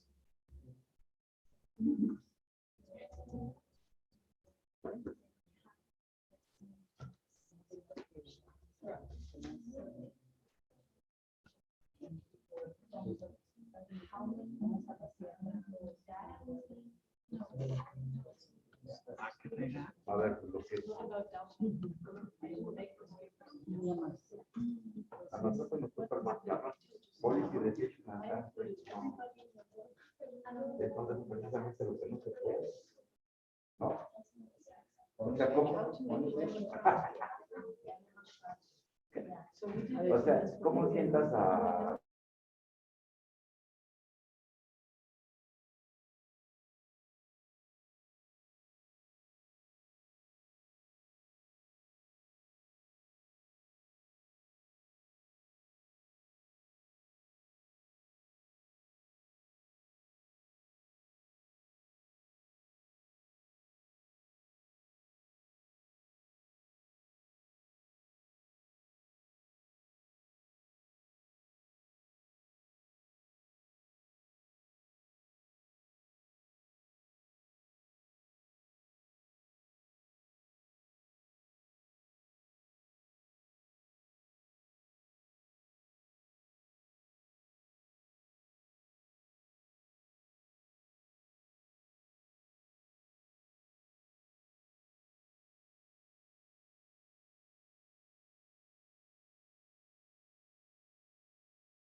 We can continue with the lecture.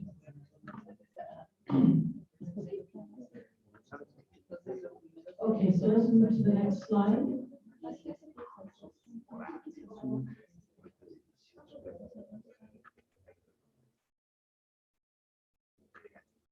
I'll ask for your attention. Attention. Okay, so we're continuing now. So that was just an exercise in how to, in the notion of democracy and inclusiveness. And it's not always very easy to do. It's not always appropriate either to ask people to participate. So maybe there's a scientific reality which is very different from whether or not people care about that reality. So these are very good questions to draw out. So we're now coming towards the closing. I'm going to talk about the limitations of what we did today. We did not do something perfect. The purpose today was to give you an overview, a general idea, to let you become a little bit familiar with the three qualities. To become really familiar, I encourage you to read the book by Satish Kumar, The Spiritual Compass.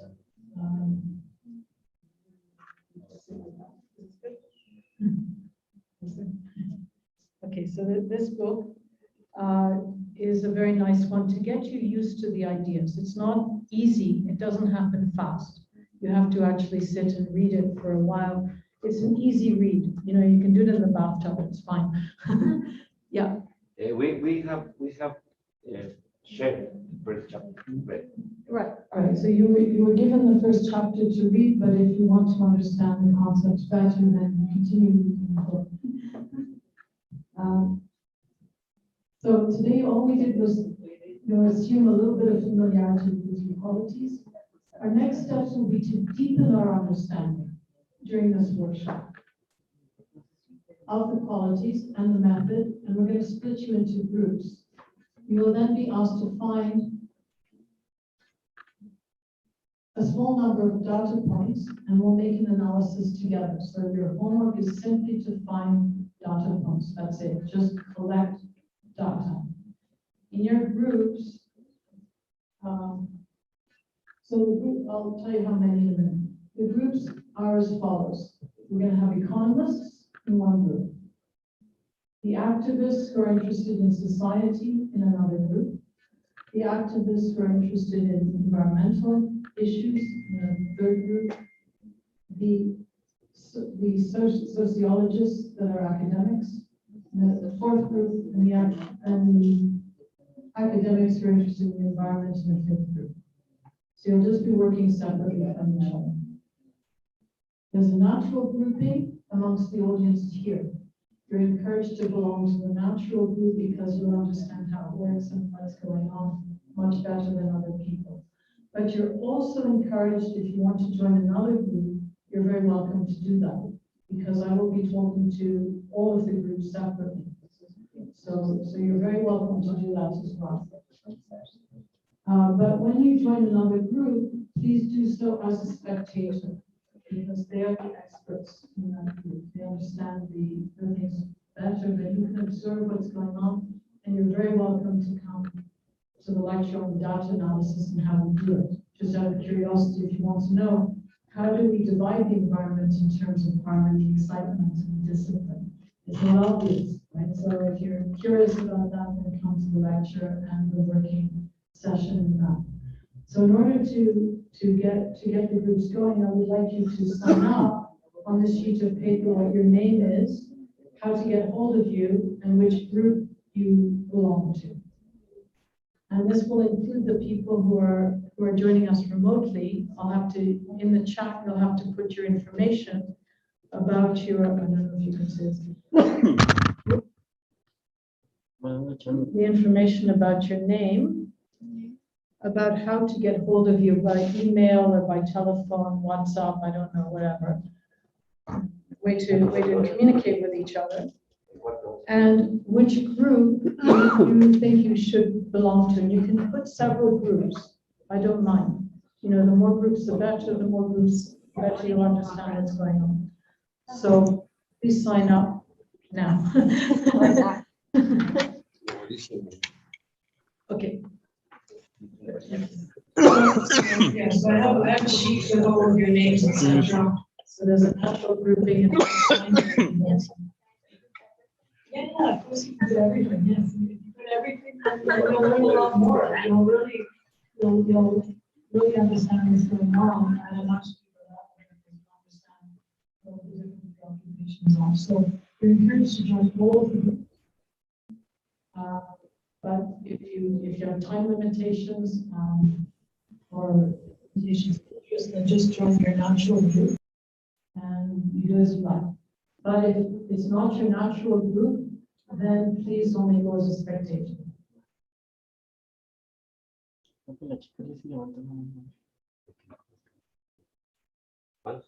And then what we'll do is this wonderful working team that is organizing the workshop. They're going to put together, we're going to put the groups together so they can communicate with each other to collect data points. Now, how many data points? I don't want you to work very hard, right? What's more important is to think. You don't need to do a big research project of finding 10 data points in each sector or something, which would be too much. I want you to find a total within your group. I want you to find a total of 5 data points, only 5. And I want you to guess whether or not they belong in harmony or in excitement or in discipline. You might guess wrongly, it doesn't matter. It's out, so it's just think about it. And what we'll do is we'll meet again later. I'll show you the schedule. We'll meet again a little bit later, and we're going to discuss how to actually make the analysis. So I just want 5 data points within economy, 5 data points within society, or 5 data points within environment, depending on which group you're in. If it's in society, the data points have to do with health, education, culture, and security. If it's an environment, it has to do with biodiversity, with pollution, with CO2 emissions, with agriculture, agricultural practices, with natural spaces, whether or not the nature is doing what it should do. In the economy, it's normal economic data. It's about what are the fixed points, what are the things that are in steady state, fees, taxes, things that don't change very much. What are the things that are investments that are sort of exciting, and what are the failures in economic? So I think that Jorge is sort of dividing you into groups here, into your natural groups. Very good. Okay, let's move on because we don't want to spend too long doing this. What's the next slide?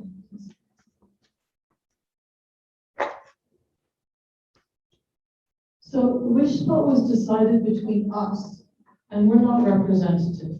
So that was one of the limitations. And we already found that there was quite a lot of disparity, partly I think because people did not really understand the 3 qualities very well, or what wishing means. I think some people are thinking in terms of where do we have to be now in order to get where we want to go.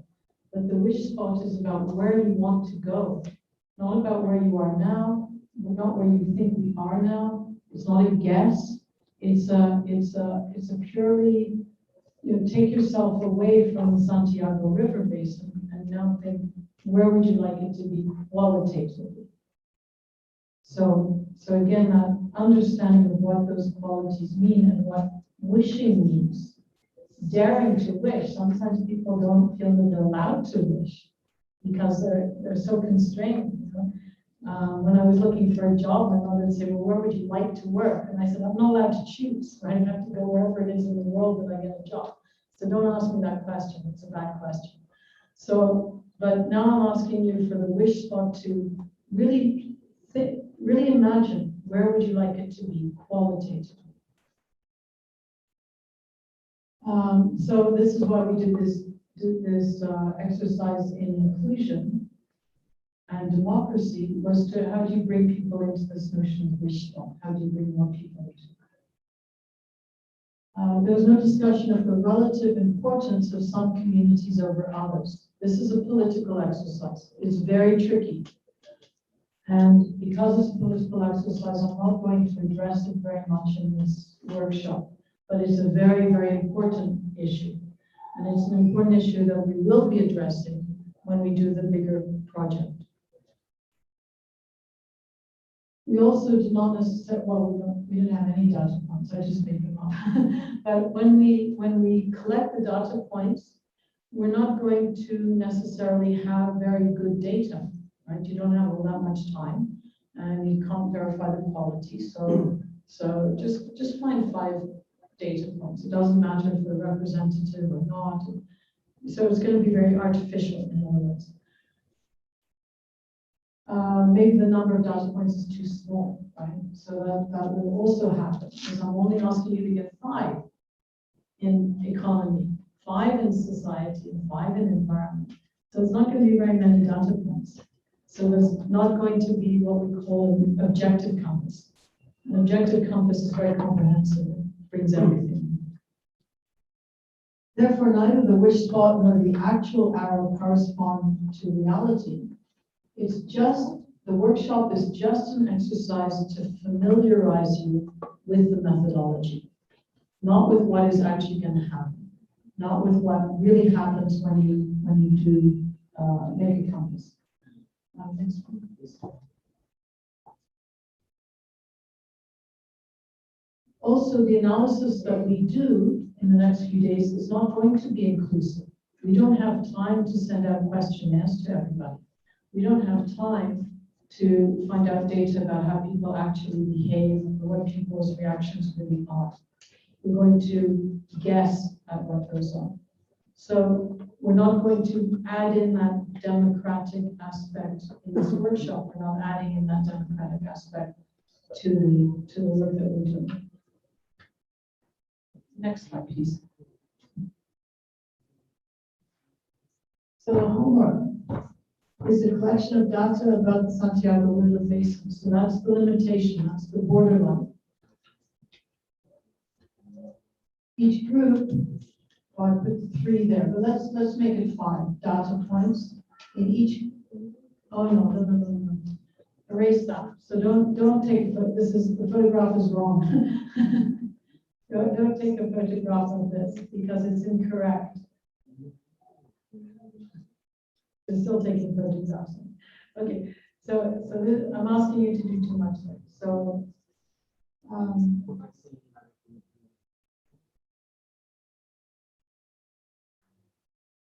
so I want you just to pick up 5 data points in environment, 5 data points in economy, 5 data points in society, depending on which group you're in. Try to second guess, to distribute it amongst the qualities. But you might, again, we might make that wrong, so we might need to include more data points afterwards once we learn more specifically how to make the analysis.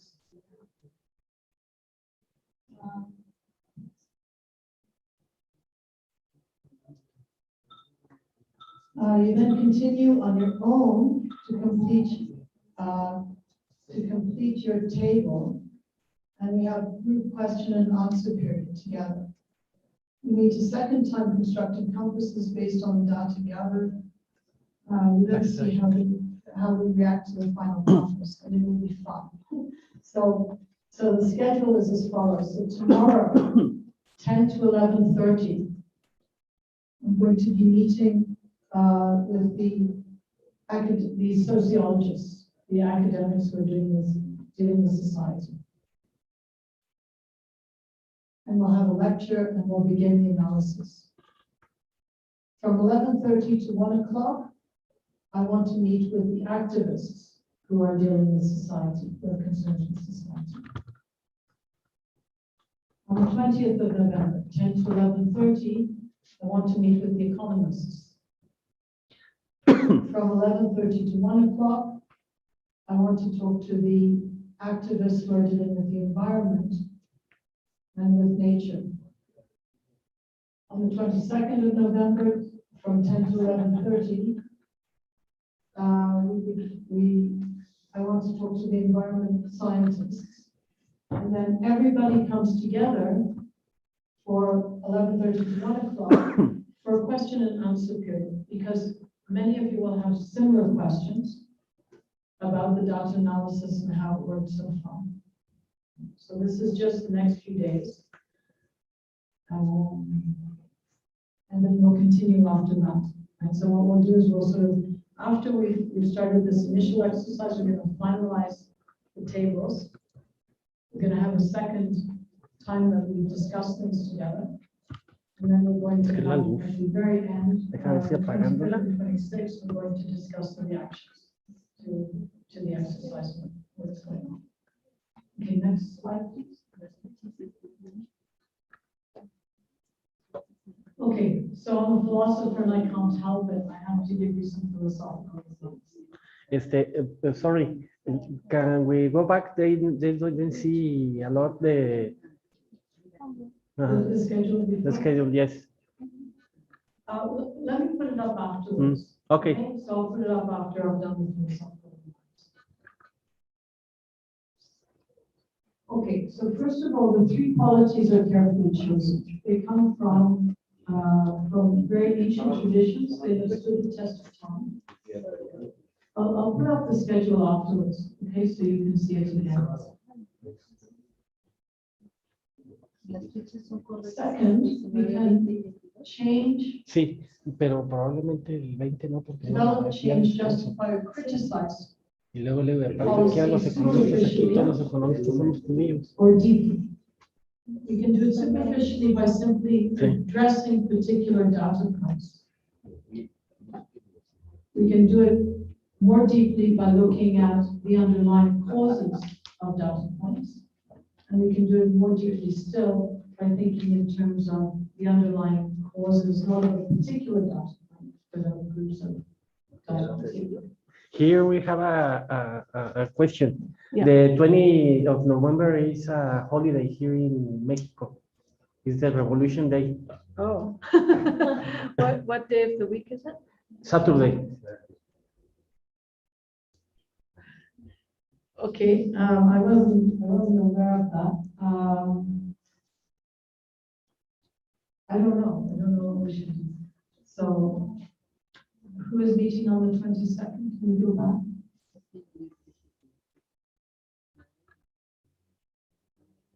The economists. The economists. No, 22nd, it's the environmental No, scientists. it's 20. The economists and No, what's the holiday? The 20th. 20. Okay, the economists and the environment activists. Okay, look, there are two possibilities. One is that we meet in the afternoon of the 19th. Another one is that we meet on Sunday.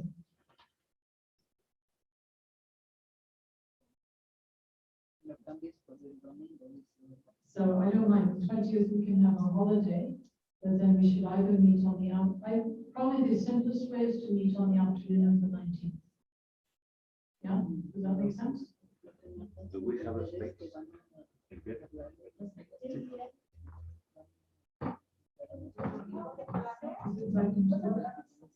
Monday? No, Sunday is closed here. So it should be Friday in the afternoon. Okay, so it'll be Friday afternoon, that we meet from what time in the afternoon?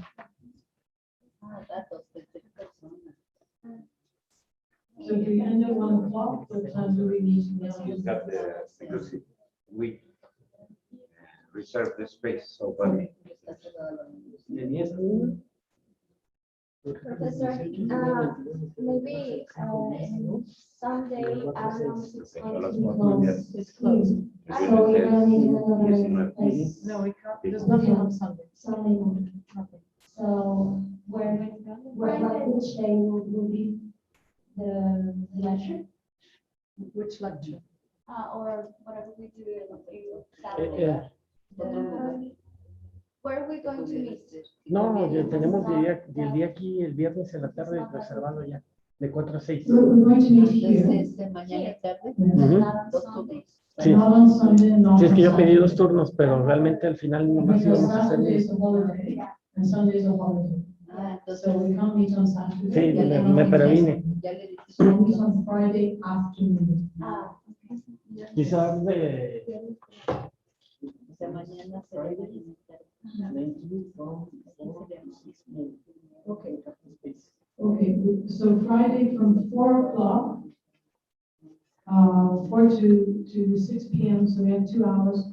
So if the 20th is a holiday, then I move those groups of 10 to 11:30 will meet at 4 o'clock on the 19th. And the other group will meet at 5 o'clock on the 19th. Is that right? Friday will be tomorrow or the next Friday, no, tomorrow. 20th of November, 20th of November. or Ma- 19th mañana. of November, that's Yeah. tomorrow. Yeah, that's tomorrow, but we're gonna be in the afternoon too, tomorrow? Yes. Ah, okay. So look, the people that are meeting on the 20th cannot meet on the 20th. Yeah. Because it's a holiday. Yeah. So we move those people to the afternoon tomorrow. See? So meeting at, it was 4 o'clock and 5 o'clock. Okay. So the 11:30 on the 20th is meeting at 4 o'clock on the 19th. And the environment activists are going to meet at 5 o'clock on the 19th.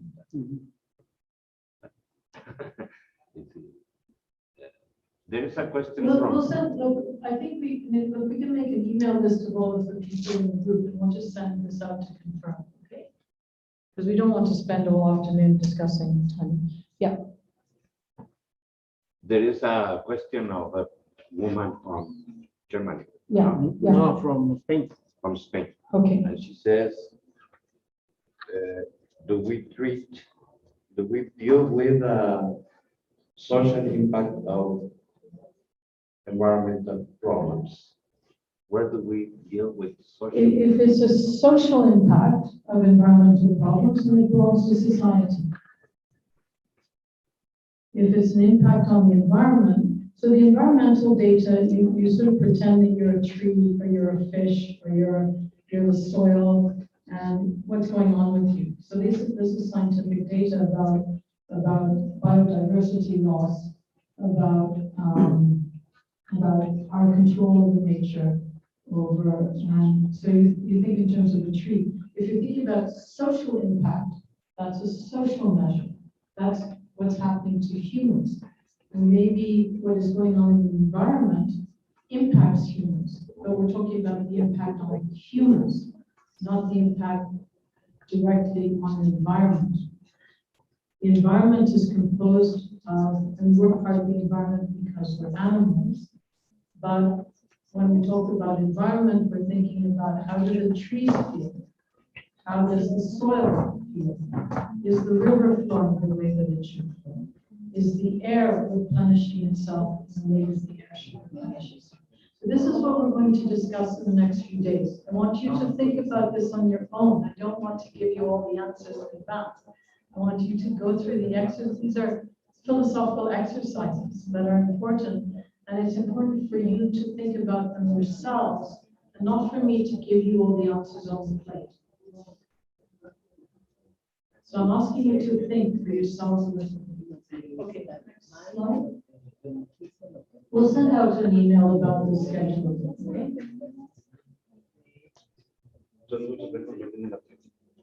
The,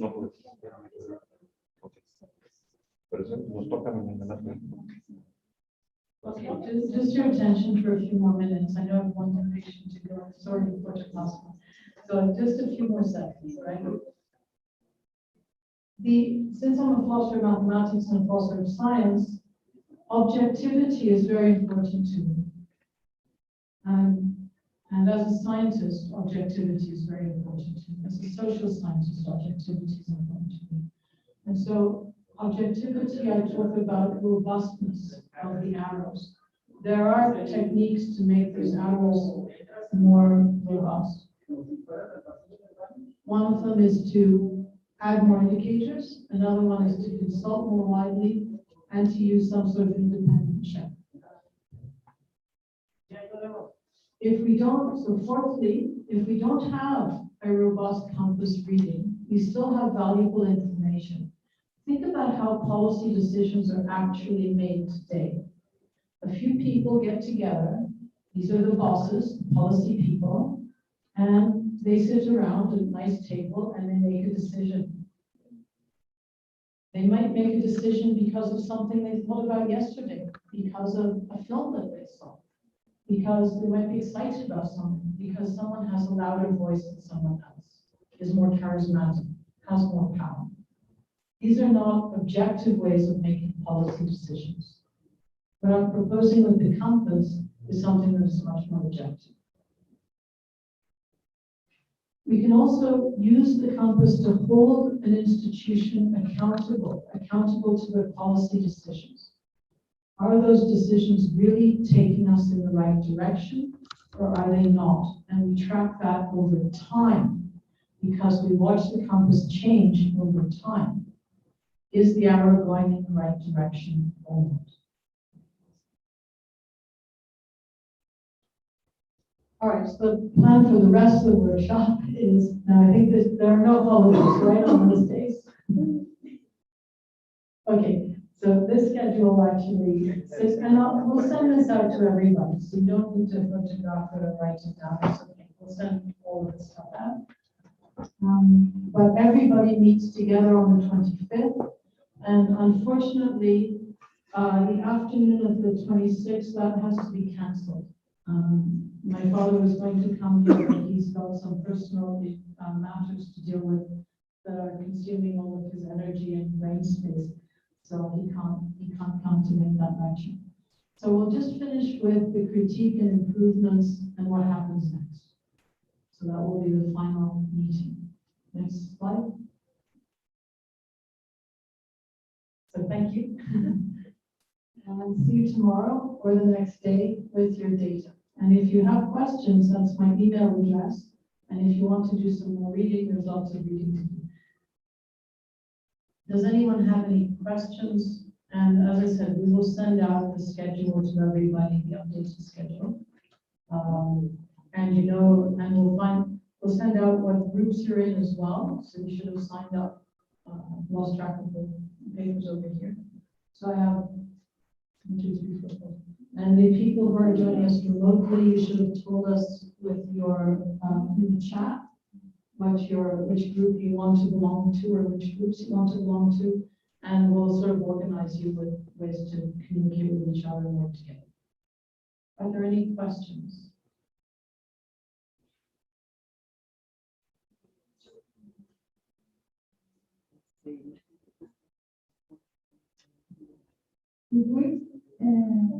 In some group, we can stay in the other groups? Yes. Okay. Yeah, you're encouraged to stay in your be in your natural group, but please, I think you will learn a lot if you join another group as well. I guess I have to be in the part. Yeah, okay, so it'd be great. I mean, it's very nice if you can do all of the groups and you really understand. Okay. But I appreciate that not everyone has time to do all of them. Okay. So I'm not going to force everyone to do everything. But I encourage you. It would be great if you could be on. I think that's the thing. And any other questions? So, how is going to work with the people that are in Guatemala, that are in my street? Do they can participate with data? Yeah, I mean, right now, all you're doing is collecting data, and then afterwards you do analysis of data. Yes, you can participate in the collection of data, sure. Yeah. I mean, you only need to collect 5. It's not going to take very long. It can take about 10 minutes. So So you can add 5 minutes and add some more data points if you want. If you want to bring more than 5 data points, that's also fine, right? It's not limited to 5. Make the exercise your exercise. So if you find data points that are interesting, that you're curious about how they're analyzed, bring those to the group as well. So don't feel constrained to only do 5. You can do more than 5. If you're, and as I say, it's just a collection of data. Don't put too many because we don't have time to do an analysis of 30 data points. Alma knows because Alma and I, we spend several hours just doing, I don't know, 10 data points or something. Sometimes one data point will take an hour of discussion. It becomes much faster when you start to become used to it. It's very slow at the beginning, but you have to start somewhere. If we don't start, we can't finish either. So we have to start, and it's in the beginning that it's slow and it's hard because you're getting used to the ideas. Once you become more used to the ideas and how the analysis works, and right now, I'm not asking you to do analysis, just what are some interesting social data points? What are some interesting economic data points? What are some interesting environmental data points? That's it. Together we do analysis. So I teach you how to do the analysis in the next few days. So information that is just one piece of information. That was like production of sorry. Does that mean like the gross national product in 1 year?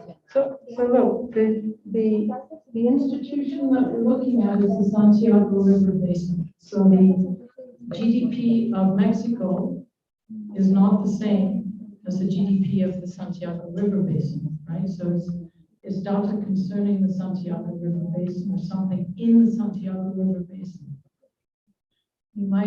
A data point might be how many cars are manufactured.